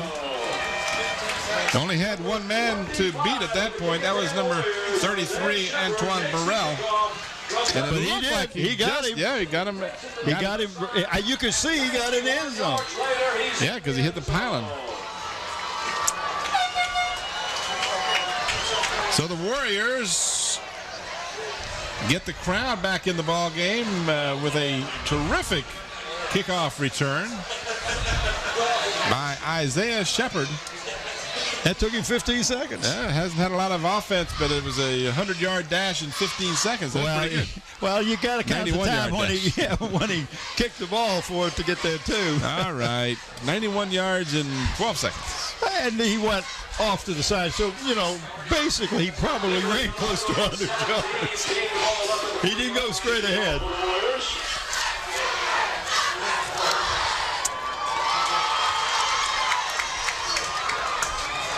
So Alejandro's kick is going to be taken at the 9-yard line. This is number 80, Brown. And he will not return the ball all the way up. Keith Brown to the 25, where John Quillen's Hurricanes of Heritage will start their second half offensive possessions. Second half of tonight's contest is going to be brought to you in part by Park Lawn Wood Funeral Home. They're located at Hampton Center Parkway and North Armstead Avenue. You want information, give them a call at 827-4670. Nancy Staten is the manager. Patrick under center. Gives to Stiff, and Stiff is in the open. Oh, what a nice move to get by one defender. He's still on his feet across midfield to the 49-yard line. Whoa, what a nice move he made. There's a Warrior, and we will not point him out, is now looking for part of his equipment.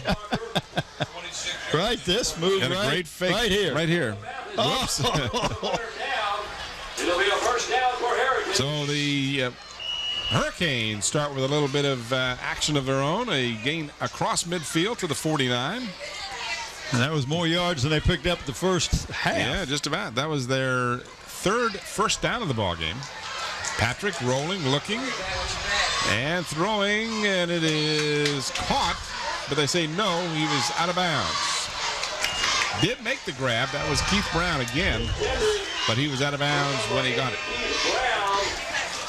Here's your replay. Will be incomplete. Second and 10. Yeah, he was out of bounds. And tried to keep those feet in.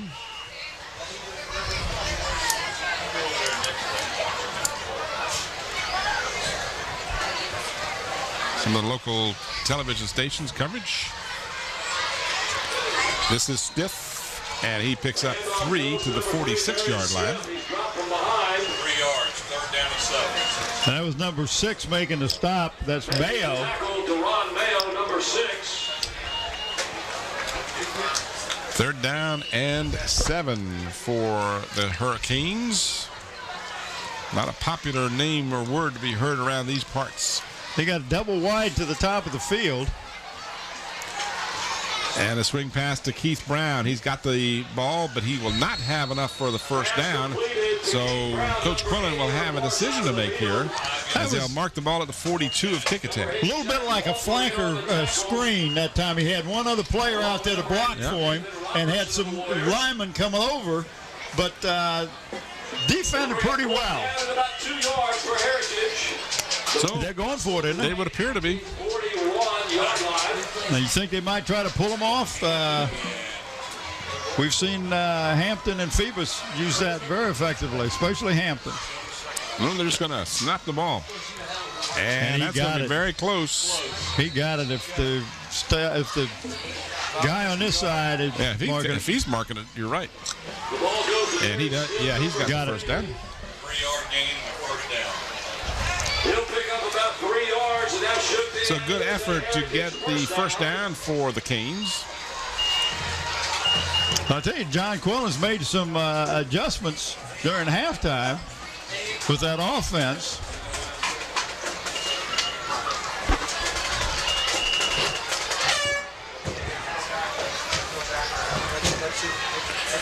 Hurricanes from Heritage High School. We don't always have a Newport News School on our coverage. It just works out the way the schedule did. That is number 40, LaRon Vaughn. Zooms is giving an award to the senior football player on each of the Hampton City schools this year who has demonstrated academic excellence. These players be awarded plaques at a school board meeting after the season. We'd like to thank David Allen and Zooms for their continued support to WHCS and our student athletes. Gain of just a couple of yards on that last play. Second down and 8. Stiff. And Stiff has the first down and much more. He's running hard. He's all running the way hard. down to the 20-yard line. I think it's McBride, number 3, finally making the stop. 17 yards on the play, so Stiff equaled what he had in the first half on that run. But he's right up the middle. Yep, but good blocking. Get good blocking. Broke one tackle. Now, Tommy Austin wants to have a timeout at a conference to get his team reorganized. You can see him calling his team over to the near sideline. 9 minutes and 1 second. We got to do something. You got that schedule again? I was going to just talk about that real briefly. Sure. As you see a couple of youngsters on hand. And again, we encourage you to bring the family out here to Darling Stadium. This is a terrific place to spend a Friday evening with your family. Let the kids enjoy some football, breathe the fresh air, get a have couple some hot dogs. I mean, we not think alike or what? Oh, yeah, hot dogs, baseball, and apple pie and all that good stuff. But high school football, while the weather's this nice, you can't get a nicer evening out, a chance to enjoy some good football, get the cheerleaders going, you got the fans going, and the price is right. It's very inexpensive. Very inexpensive. So make plans to come out next Friday night as the Hampton Crabbers will entertain the Bethel Bruins. And the concessions are not going to break you. I mean, you go to a major league ball game. Oh, yeah. You buy a hamburger, you pay hot dog $10. here is $2, a drink is $1. I mean, it's all very reasonably priced.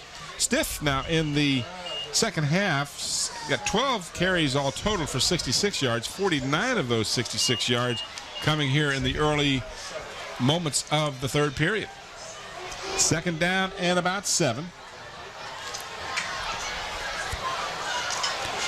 Heritage with their deepest penetration. Straight nice pass screen. near side. Good move, and he's got some running room if he can get to the right side. That is number 19, Devin Mickens. So again, our next game will be next Friday night, October the 1st, Bethel and Hampton. Following Friday is Kecoughtan and Hampton, and then Denby and Hampton the following Friday. There's a swing pass to Mickens. It looked like he was going to get a lot more yards than he got. I thought he was too. Took too long to develop. So brings up third down and 5. The ball marked at the Kecoughtan 15. He was running against the grain that time. Pitch to Stiff. And Stiff, nice move to get around Mathis. And still on his feet. Touchdown. Oh, what a nice run. Stiff really showing. Three would-be tacklers. Showing some stuff here. Stiff with a 15-yard touchdown run to get his team back in the ballgame. Nice pitch right there. Here's 1, 2, 3. Then he just ran out of the tacklers. So at 7:35 remaining in the third period, Antoine Burrell will try and tack on the extra point for the Hurricanes. His kick is long enough, and his kick is good. So, John Quillen's Canes give up a real painful kickoff return to start the opening second half. But his team, showing some spunk here, has come back with a drive and scored. You know, and he was figuring his defense was going to hold them, and they would be able to score and only be down 1 touchdown. Well, they're down 2 because of the fine run back for a touchdown. You know, you got to say, okay, fellas, if you're John Quillen, you say, look what we can do. We can move the ball. We're very effective. We just make sure we get on our blocks, stand on blocks, get those creases for Stiff. He's a tough kid to bring down. Sure is. Had 66 yards before that touchdown run, so it's got him up in the 80-yard range now. Well, he's 6 foot 205, so he's no lightweight. That's good quicks, though. In the kickoff for Heritage, number 33, Antoine Burrell. So 7:35, plenty of time remaining. We just need to see now if the Hurricanes defense can show some stuff. This is going to be taken at the 16-yard line. This is Shepard again. And Shepard having a good night returning kickoffs out to the 35-yard line. Do want to remind you, fans, that the halftime performance of the award-winning Kecoughtan High School Marching Band will be shown here right after the ball game. So if you're watching this game and you'd like to see how the band performed, got family members that play in the band or know someone who wants to watch the band, give them a holler. That'll be coming up right after the ball game. Back into the single wing. From their 35-yard line. Ball can go directly to any one of 3 players. This time it goes to McBride. This is Dakota Mathis, and he is running around and got back to the line of scrimmage. He ran about 15 yards to get back to no place. There was no place for it that was designed to go around the right end, but there's no way he was going to get there, and he brought it back in the middle, trying to pick up a little bit of yardage, and you're right, he got right back to the line of scrimmage, and that was it. As I mentioned, I really kind of feel this is a pivotal point in the game for Heritage. If they can hold them here and then get another score, we have a ball game.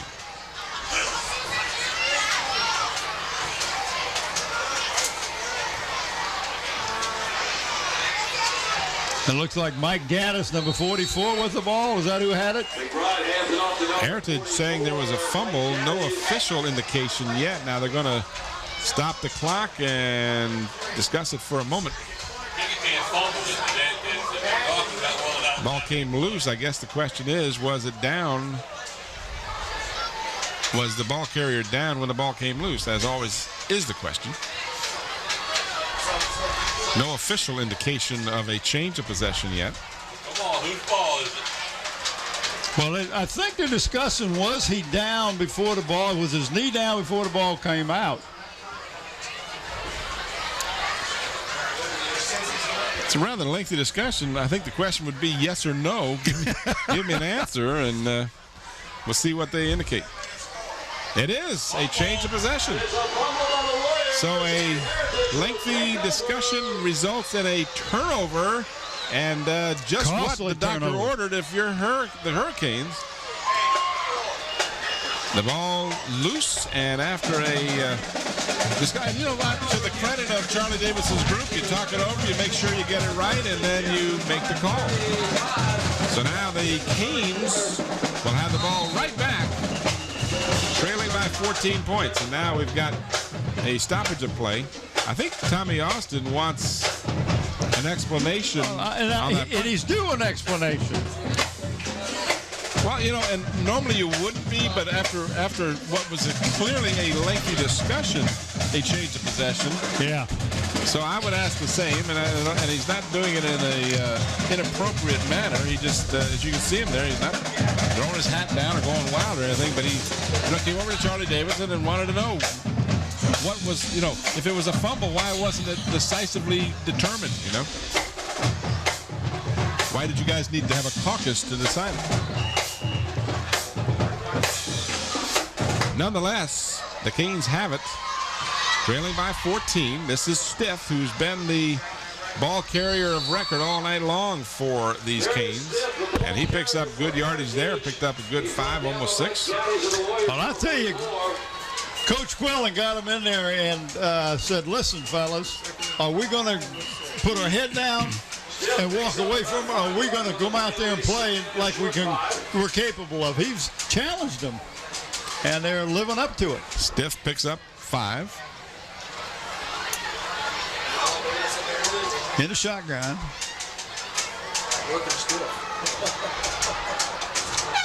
Man wide open, Keith Brown, first down inside the 25 at the 22-yard line. So the Hurricane offense has come alive here in the third period.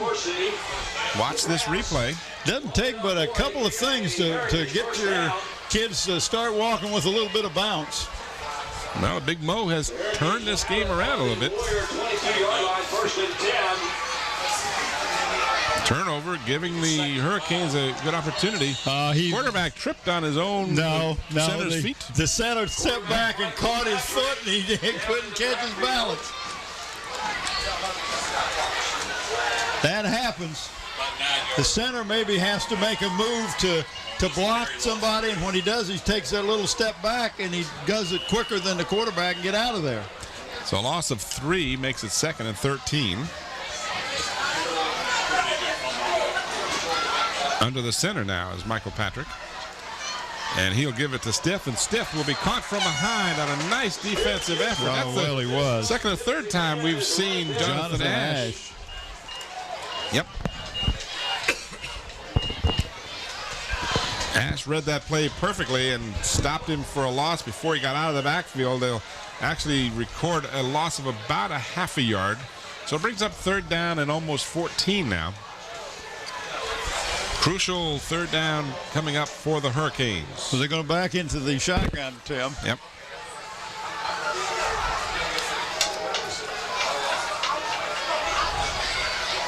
Patrick with protection, sets up a screen pass left side. Did not fool number 6. That is Darren Mayo. Perfectly read. A late flag now. This is if you not a celebration. If you're Kecoughtan, you don't want taunting, or did you have some unnecessary comments from some other team? Unsportsmanlike against the Canes. Oh, what a crucial against penalty the that Canes? is. Yes. Oh, that hurts because that's a dead ball, isn't it? Unsportsmanlike conduct against Heritage. So not only do you suffer the loss, making it 4th and long, now it's 4th and a long, long way to go. So there's no doubt that you have to punt it now almost. Well, the ball's all the way out to the 44. Dead ball. Unsportsmanlike against the offense. 15 yards from the end of the run. It will be 4th down. So as you said, and the key there was a dead ball foul, so it wasn't a matter of replaying the down. This came after the play was dead. So they're all the way back out to the 44. They have to get down to the 12-yard line. I'm not sure how the... Did you get your abacus out for us there, Killen, and tell us how far that is? How far is it for the first down? About 38 yards? 20... 32. How many? 32. 30 or 31 for Heritage. But they are not in punt formation. Got trips to the far side. One man back to block. Patrick throwing in a crowd. It's knocked away. That's better than if he'd intercepted it. You don't want to intercept it if you're Kecoughtan. No, you're going to because get it they're going back to get here. the ball at the 44-yard line. So the Canes squander a great opportunity. Watch the replay of this 4th down play. Gotcha. So that one's busted up. I don't think he was even trying that hard to intercept it, but nonetheless, the most important thing to do is to break it up because you get the ball at your own 44. So let's see if they're back into the single wing, Tim. See if the Warriors can regain some momentum now. Single wing, direct snap to McBride. Pitches it back to Shepard, and Shepard is across midfield to the 49-yard line. You see how quick he is? He outruns his blockers. Yep. But he sees that crease, and he really makes a good offensive move right here. Just outruns him. Got popped pretty good, too. A tough little kid. Who is... That's Isaiah Shepard. Shepard. 2nd down and 3 after the 7-yard gain. Tim, he's just freshman. 5'8", 140. I remember him from last week. I was impressed with his play last week. This is McBride, and he will not get back to the line of scrimmage, or at least maybe on the 2nd and 3rd effort. But he maybe lost a half.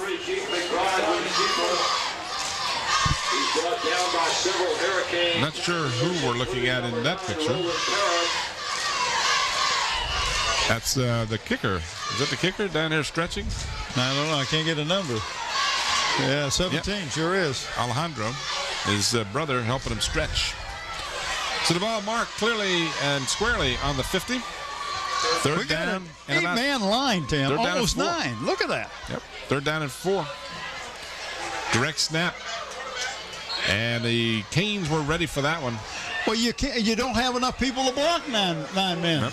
Asa Cooper got the ball, but the Canes had Asa. Lost a yard, brings up 4th down and 5. When they I'm watching the Hurricanes. They got 8 man on the line of scrimmage, and then they bring up the strong safety and bring him on the line of scrimmage. Tommy Austin. You can't run against that. Coaching on the sidelines. Dropping back for Heritage, number 8, Andre Deloach. Pretty good kick away from Deloach, the return man, and he is hit and taken down almost immediately at the 23-yard line. So number 12 was the Knicks. Silvis was down there. Buck 44 remaining in the 3rd period. Each team has had a touchdown here in the third. Here's your return, and nothing happening there. So Heritage, again, squandered a golden opportunity a little while ago and then had a... You get a turnover down there as close as they did. Well, they had momentum, empty. you know. They really did. But that personal foul, the unsportsmanlike conduct, really hurt. So they'll start from their 22. Plenty of time still remaining. Down 2 touchdowns.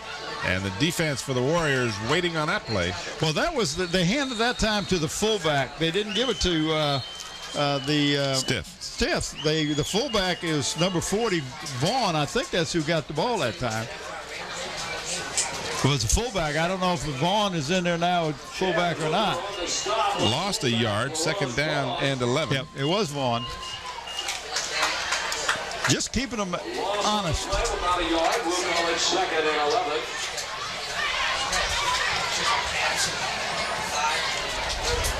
We are approaching 1 minute remaining in the third period. Out of the shotgun. Patrick wants to throw deep. He's got Brown, and Brown had beaten the defender, but the pass was overthrown again. And boy, that's been the story of this ball game. If Patrick doesn't overthrow Brown on several occasions, we would have a different ball game. Yeah.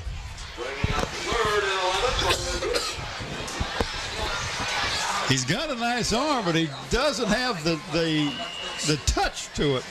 And he's strong. Just overthrowing the man, and he's got the wind at his back. And again, to his defense, the wind has been a factor tonight. No question about that. It would no doubt that it's going to make the ball sail a little bit more. Again from the gun. Patrick. Oh, with that 44, that's Gaddis. Sack by Gaddis and a couple of other Warriors there along with that. Chad Hooker, the name that you've called a number of times. Hooker has really been playing well. That was a joint effort of Gaddis and Hooker. So now the Hurricanes, with 25 seconds in the third period remaining, will be kicking back inside their own 10-yard line. And a good rush on the ball, just got it away. In fact, got some piece of it. Contact with the punter. Referee Charlie Davison quick to indicate that there was contact with the ball. That was Mayo again. Yeah, Mayo got a hand on that ball. Sometimes that's very painful. When you block that kick and you get the foot and the ball, that could... See if we can see what happened here.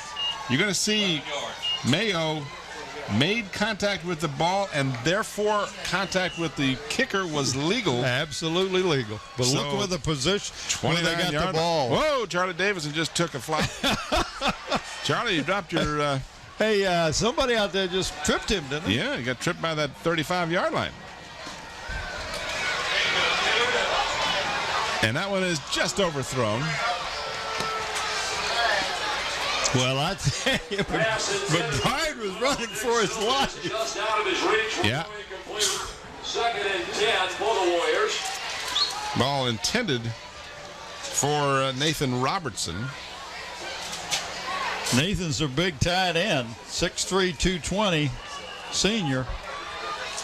Just to let him a little too much, but in all fairness to him, he had a little bit of pressure coming on him. Yes, he did.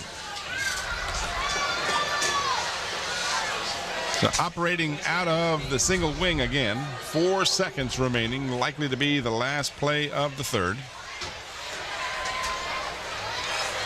And this is McBride keeping. And he is knocked down. And the ball came loose. Did they get it back? Already one turnover committed by the Warriors in this period. Hurricanes show the ball. See if we can see what happened. Let's take a look at it. There's McBride with the ball.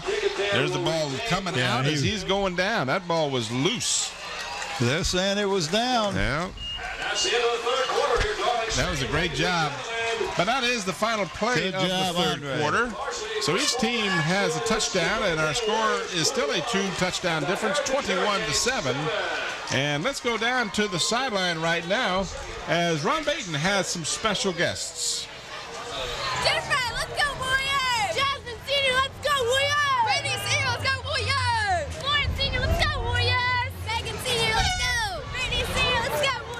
Oscar Jr., let's go, Warriors. 306, no more Warriors. Ashton Kenyon, let's go, Warriors. Allie Jr., let's go, Warriors. Chelsea Freshman, let's go, Warriors. Jesse Sophomore, let's go, Warriors. Ashley Freshman, let's go, Warriors. Ashley, go Blues. Stephanie Jr., let's go, Warriors. Yeah, all 6. All right, Warriors. Sasha Jr., Megan, class of 07. What a hard job that is. Hey, how come Peyton gets that all the time? I've never seen Mike Winston do that. Seniority, I think. Is that what it is? Yep. Okay. Again, we want to thank our corporate sponsor, Wood Funeral Home, Park Lawn Wood Funeral Home. They're located in Hampton Center Parkway. We're losing lights or something here. And North Armstrong Avenue. If you want information, give them a call, 827-4670. Nancy Staten is the manager, and her husband, B.R., Ron Staten, is one of my nemesis playing golf. He beat me today. And I say that, Ron, because it doesn't happen often. I understand you had some good scores today. Yeah, we did. The 4 of us played well.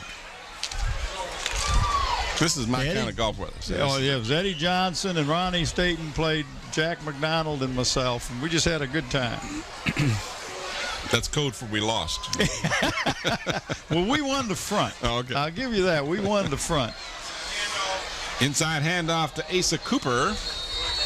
And Cooper is across the 25 to about the 22-yard line. He got to go. Where does he got to go for the first down? About 19? Got to get to the 19. That's going to bring up 4th down and about 3. Well, we'll go for a field goal. Got the wind at your back. We'll bring up 4th and about. That's exactly what they're going to do. Alejandro. Going to spot it at the 29, so that'll make it a 39-yard attempt. And this is Nick, isn't it? This will be a 39-yard attempt. This is number 17, Nicholas Alejandro. Kick is long enough. He's got some good leg, but that's going to be wide to the left. No, it went in there. Woo. Just got in there.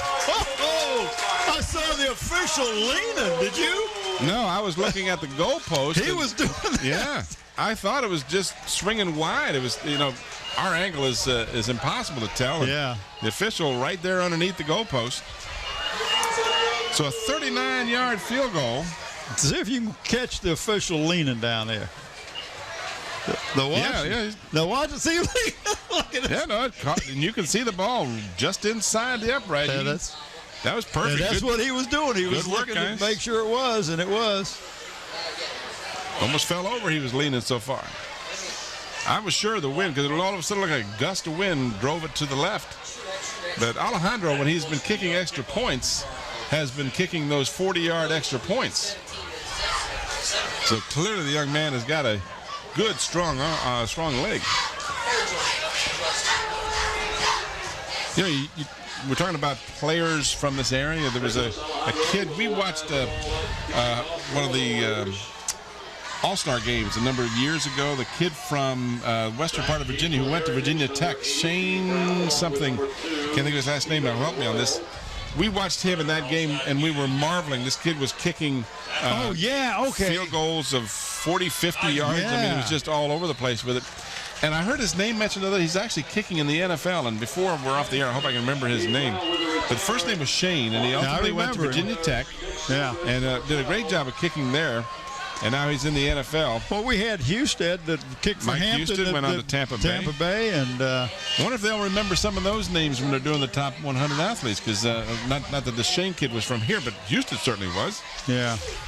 And, just this whole area, and you look at Newport News, you got Tommy Riemann, he's coaching. Oh, but sure. He was, Leroy Keys. Leroy Keys, absolutely. Again, some of our audience won't remember those names.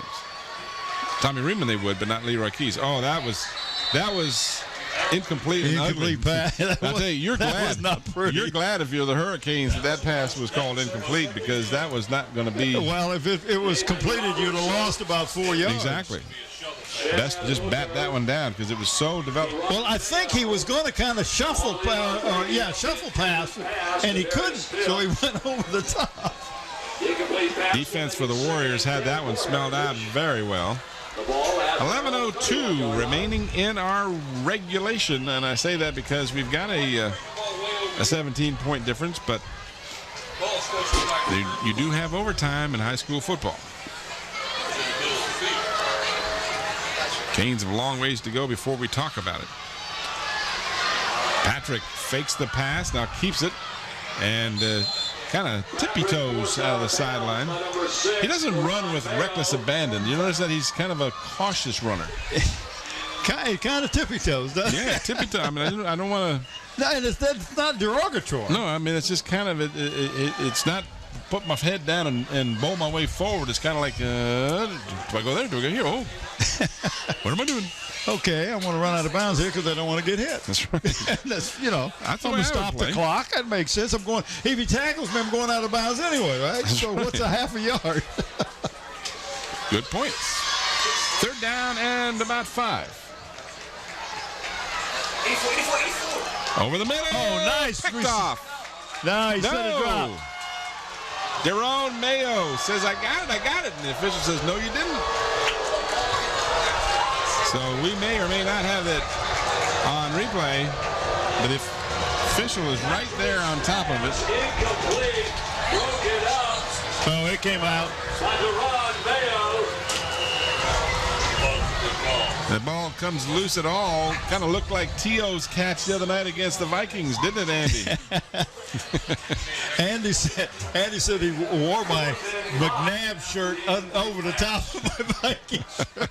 He said he saw one guy had on a Viking shirt get knocked in the sock when he was in the beer line. Somebody just come up and hit him. I'm telling you, you do not want to do that in Philadelphia.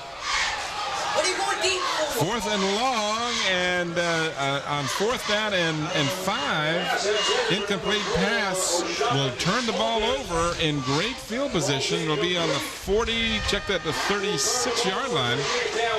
So Don Quillen figuring this is a pivotal point here. If I can't get a first down, then all is going to be pretty well lost anyway.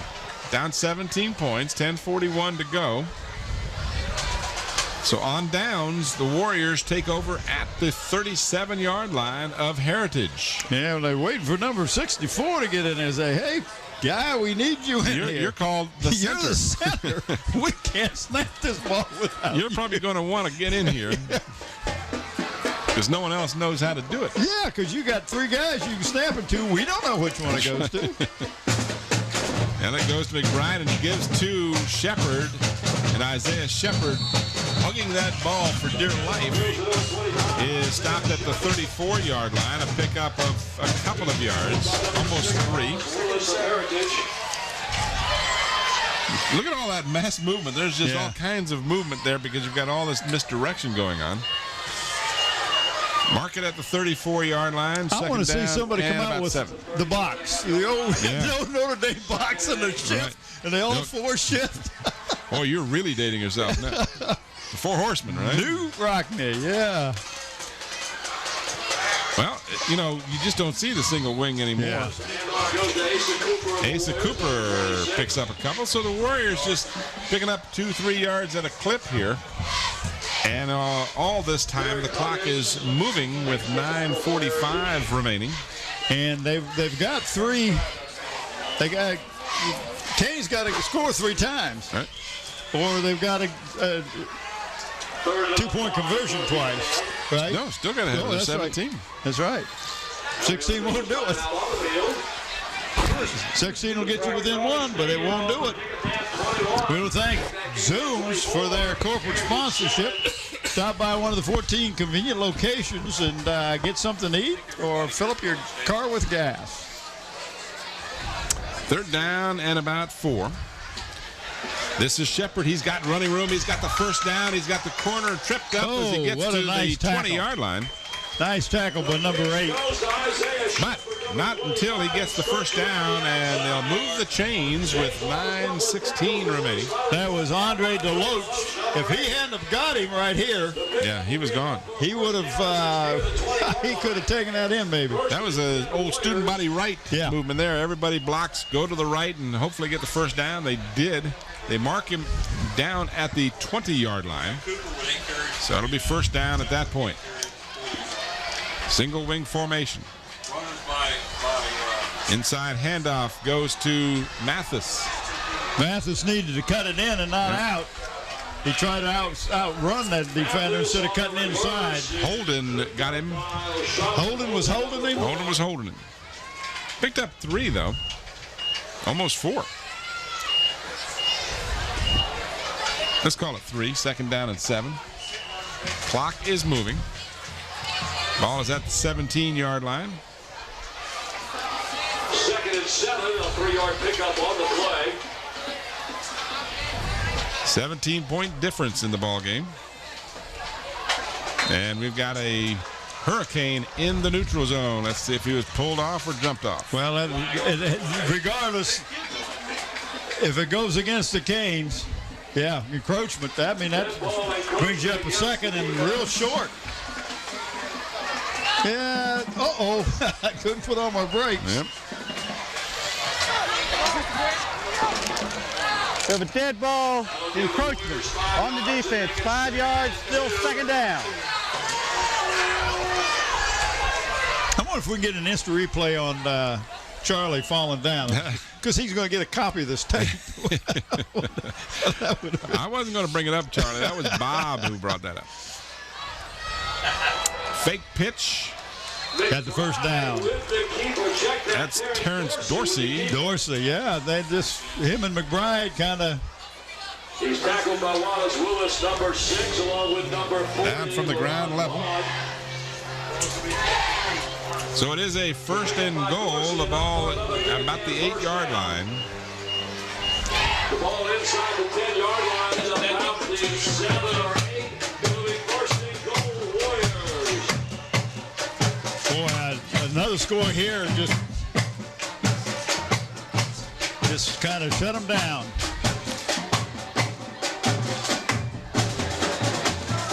Direct snap. That was 20. And that's Randall Pugh, if I'm not mistaken. That's Asa Cooper. I got the call. Oh, Cooper, okay. Yeah, Elvon George has not carried the ball all that much tonight. He did it at the beginning. He carried it a couple times. But got the first touchdown. 2nd and goal inside the 2. 2 yards for the Warriors.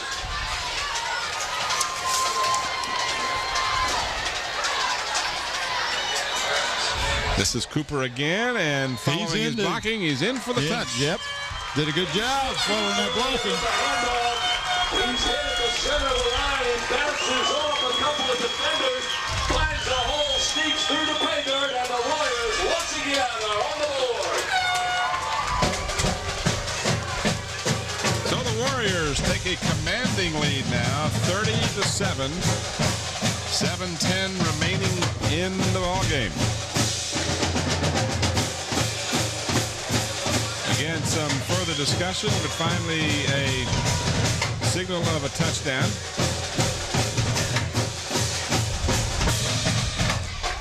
Coming right at you.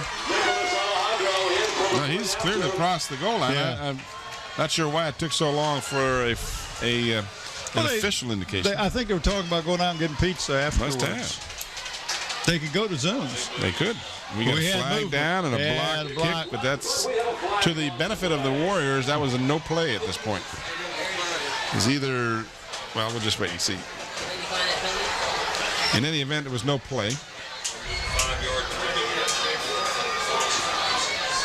So illegal procedure against the Warriors. False start against the offense. We'll remind you again, next Friday night, October the 1st. October the 1st? We will be here, and the Bethel Bruins will tangle with the Hampton Crabbers. Game time, 7 o'clock. We have a dead ball, false start on the offense, 5 yards, try for point. So we encourage you to get out here early, 7 o'clock game time. Bring the whole family. It'll be a packed house, guaranteed. Should be. Hampton Bethel, that's our anniversary game there, Bob. What are you getting me for our anniversary? Same thing you're getting me. I'll bring the water. You bring the hot dogs. Ice. Well, this time when you brought the water, I brought the M&M. You did. So Alejandro will try a little further out for the PAT. Again, plenty of leg. And it's good. With 7:10 left in the third quarter, Darling Stadium. So just a little more than 7 minutes remaining, and Kecoughtan up 31-7 on their way to their second victory of the season and rebounding very nicely, thank you, from last week's loss to the Phoebus Phantoms. Hampton this year, talking about that upcoming game with Bethel, played Thursday night and won decidedly. Well, they did a great job with their game plan and kept the quarterback Brodus from Warwick, didn't let him get outside, and just really hounded him all night long. I think Warwick ended up with, got a field goal, if I'm not mistaken. That was all they got, 36-3, I believe was the final score. Looking forward to seeing this young man, the running back for Hampton. Yeah, Tracy something. McPherson. Is it Tracy or Trace? I don't know which it is. I don't know. He's definitely, got an E on the end of it. Well, 1 year as a sophomore, he got like 1,200 yards, and last year he got like 1,400 yards. He's no flash in the pan.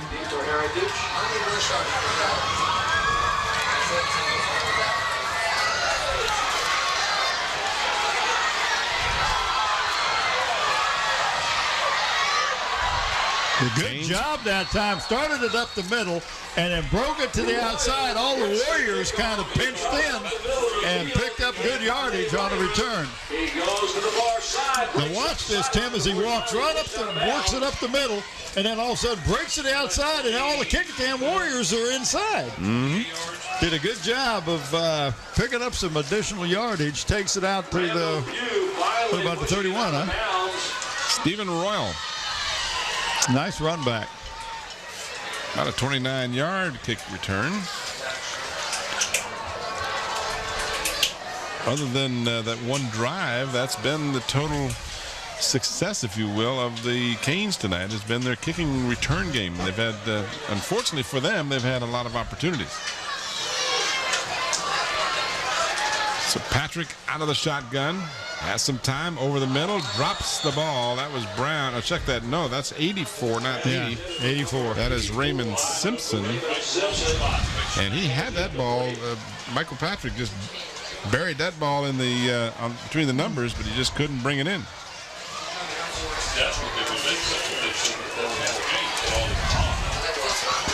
Clock stops with 6:54 remaining. I think we're going to see the ball in the air a little bit. At least while this team has the ball. Swing pass near side, incomplete.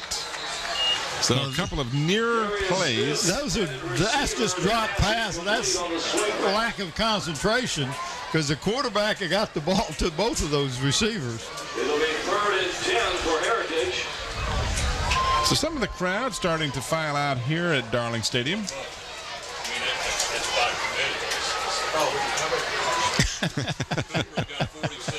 Andre, a couple of our crew just left. Andre and Andy left. The 2 A's. And an illegal procedure call against the Canes probably will be declined. Illegal procedure, 6 men on the line on the offense. Penalty is declined. 3rd down. It'll be 3rd and 10. Now Kecoughtan is going to burn a timeout. 6:50 left in the fourth quarter. The score, Kecoughtan 31, Heritage 7.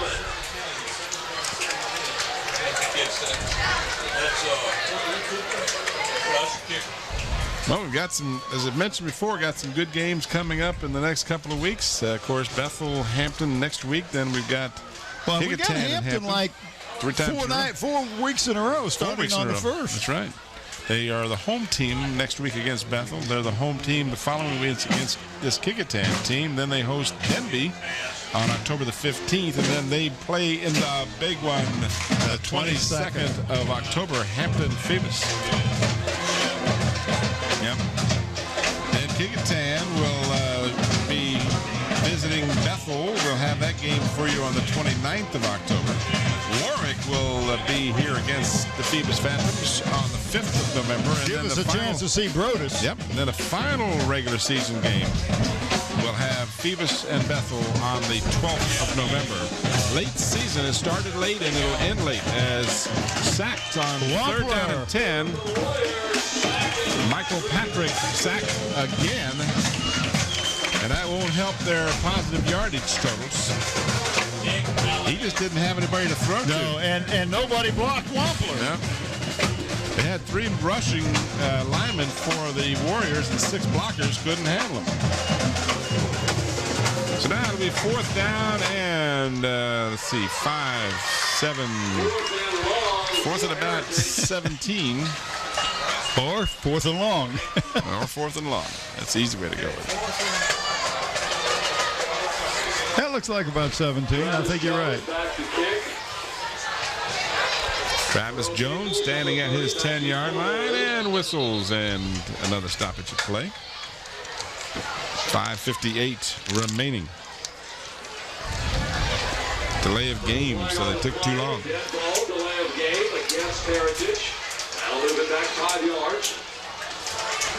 I think the turning point in this game is Heritage ball scored, foul, delay of got game. the ball On the offense, 5 yards, great still field 4th position, down. and failed to score again. If they scored again there, that would have really given them some momentum. We'll set up house at about the 45-yard line. So now Travis Jones will stand back at his 5 to take the snap. About the 8.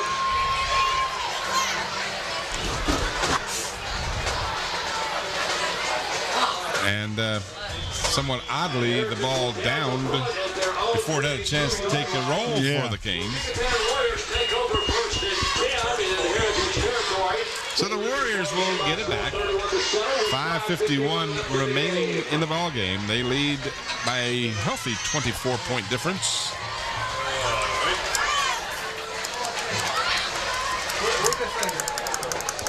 Thinking about the players of the game, Tim. Yeah, and there's a lot of good candidates for that on the Kecoughtan side of the field tonight. You've gotten some real good play out of McBride at quarterback for the Warriors. Terrence Dorsey has done very well. He threw that touchdown pass. You've got Chad Hooker, who's been an outstanding player. Asa Cooper's done well. Jack Wampler. There's been a lot of very strong performances. Mayo, Ash. And we'll give you our decisions here in a couple of moments, but some strong performances tonight by the Kecoughtan Warriors, as evidenced by their 24-point lead.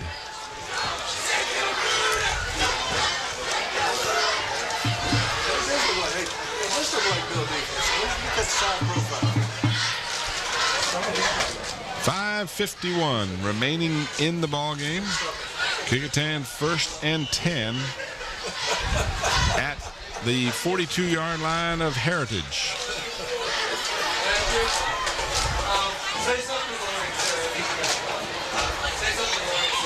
This is Devon George. Picked up a couple of yards before he's knocked down at the 40.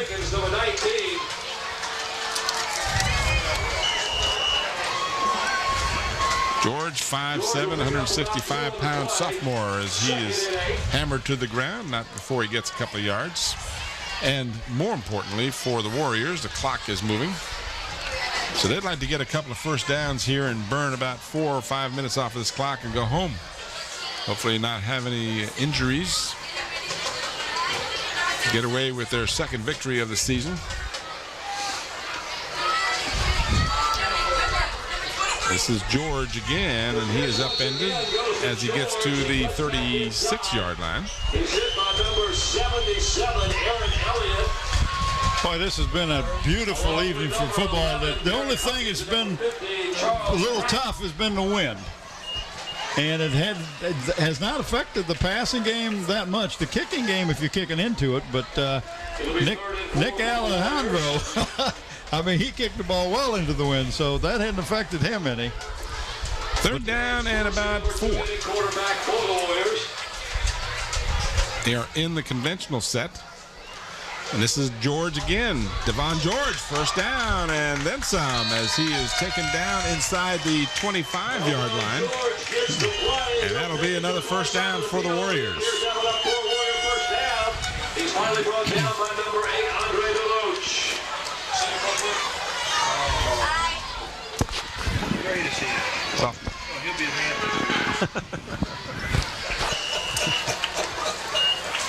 We got some carrying on over there. Yeah, I hear killing in this. And I can't possibly repeat it. You can't. Well, if it's come from killing.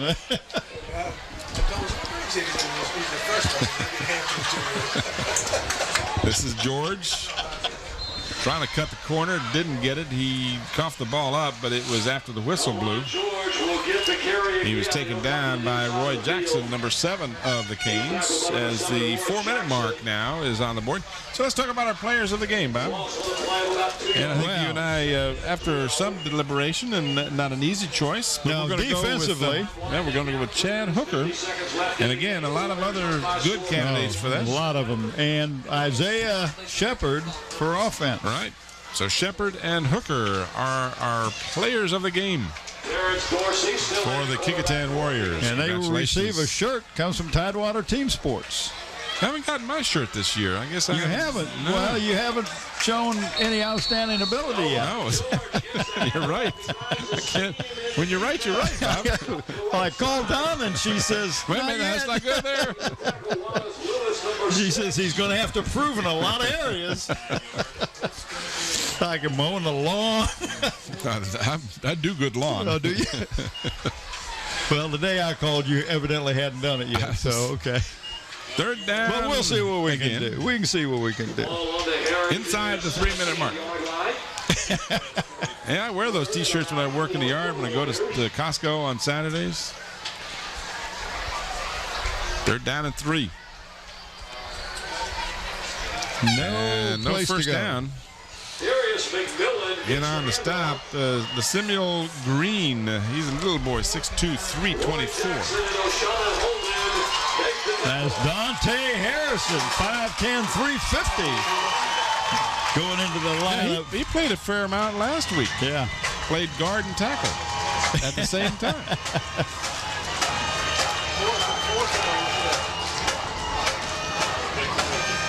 Fourth down, and the Warriors are going to go for it. Not to run the score up, but quite frankly, to keep the ball. And they won't get that opportunity and as just slow developing. Yep, as Roy Jackson again in on the stop. So the ball will go over on downs, but it's of little consequence. There are 2 minutes and 4 seconds remaining, and Warriors enjoying a 24-point lead. So Kecoughtan is going to improve to 2-1, and they'll get their first district win, while the Canes will go to 1-2, and they'll lose their first district game. No, second game. Second district game. They lost to Bethel last week. Second district game they'll lose. Michael Patrick again out of the gun, throws, completes it at the 25. Still on his feet. Good job. 35, 36-yard line. First down. That is Devin Mickens. What a nice move after he got the ball. Brian Draper, number 21, brings it down. The game long enough for a first down. So this is the way John Quillen would have liked to have seen this run all night long. Yeah. Mickens with a fine gain all the way out to the 37-yard line. Clock moving. We got 4 wideouts, 2 at the top of your screen, 2 at the bottom. One man back to block, and he did a nice job of giving some protection to his quarterback. Completed the pass again to Mickens on the near sideline. But only a short gain, just a gain of about 2.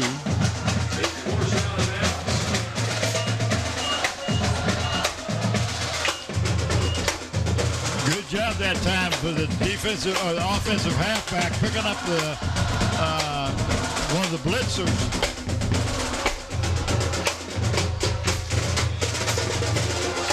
Patrick throws, and it is incomplete.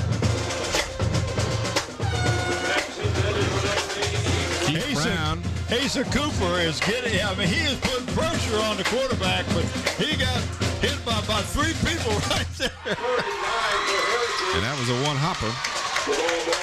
Just shy of their own 40-yard line. 3rd down and 8. Minute 24 on the clock. Heritage with all 3 of their timeouts, but that's not their problem right now.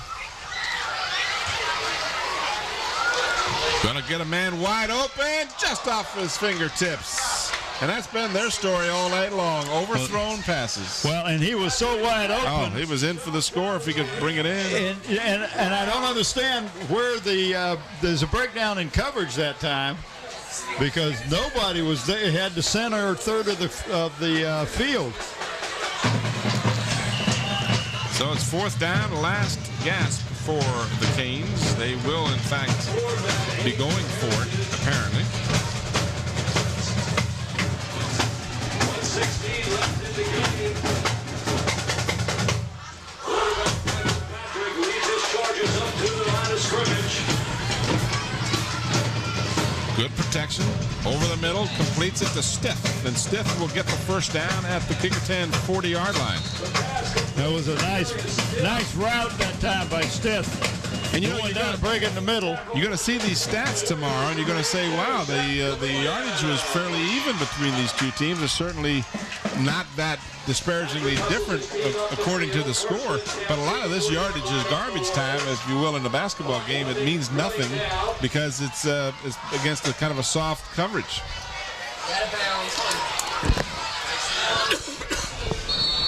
Staying in bounds and the clock moving with less than a minute to go. Well, they've got the timeout, so he could stop the clock, but I don't think he's going to. No, I think he won't. I think he'll just let the 2-minute drill go, if you will. But they're putting on some yardage, and that'll make the stats look a little bit better, but it will be meaningless yardage. Stiff comes back for the ball and makes the grab. Catch. Good catch, 16-yard line. This is an athlete, isn't that, young man? Caught. A nice catch by Darius Stiff. And again, Michael Patrick waited a little too long to get accurate with his passing. Yeah. Well, here's a young man that is not only a good runner, but is a pretty good pass receiver in Stiff. Yep. Well, I'm impressed with this young man. He's been very impressive. If I had to pick a player of the game on the other side of the ball, he would be my choice. It would be the man. Patrick over the middle, throws right to a Warrior, and he couldn't bring it in. I think he was so shocked that it was thrown right to him. Was I supposed to catch that? Intercepted in and out of the arms of Carlton Buffet, number 11 of the Warriors. 116 yards pace. It'll bring up 2nd and 10 and 116 yards passing 20 seconds left in the game. for Patrick tonight. Well, he has gotten much more accurate, especially in this 4th quarter. That one will be incomplete, out of bounds. Stopping the clock with 14 seconds remaining. It'll be incomplete. 3rd and 10, 14 seconds left in the game here, Garden. So the Warriors will improve, as we said, to 2-1. I have their schedule here. They're going to be playing at Mitchville on the 2nd next Saturday night. I'll take on the Monarchs. There's the schedule. Yeah, look at you. You're official. That is completed to, again, Darius Stiff with 7 seconds on the clock. You'll see Tommy Austin going to celebrate this victory. He's forced out of bounds inside the 10. Watch this replay. Patrick again padding those stats. 7 seconds left in the game. Michael Patrick still in at quarterback.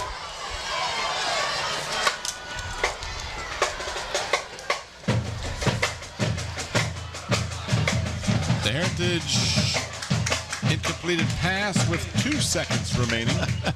One last gasp. We're going to take it right down to the end.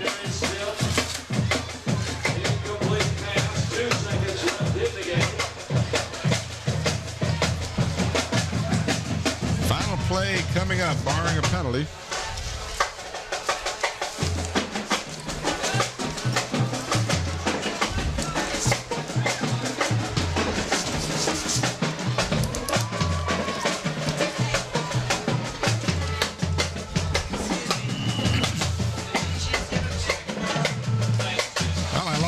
good downs, quite frankly, Bob. That was 4th down, so that incompleted pass gave the ball over on downs to the Warriors. And they just take a knee to put the punctuation point on this game. We want to congratulate our players of the game, Isaiah Shepard and Chad Hooker. And there are the officials coming off the field with Charlie Davidson leading the pack as the final score in your upper right-hand corner, 31 for Kecoughtan and 7 for Heritage High School out of Newport News. Tonight's contest has been brought to you by Zooms with 14 convenient Peninsula locations to serve you. And in part by Park Lawn Wood Funeral Home, where Nancy Staten is the manager. But that's going to do it for us. The final score, Kecoughtan 31, Heritage 7 for Bob Hintz, Bob Killen, and Mike Hauser. In the Channel 46 crew, this is Tim Cole. Thanks for watching. Good night, everybody.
Selections tonight include Suddenly Seymour, Don't Feed the Plants, Somewhere That's Green, Mean Green Mothers from Outer Space. Tonight's soloists will include Jessica Fremont, Tyler Duman, Andrew Harbison, Samantha Smith, and Lauren Polvino.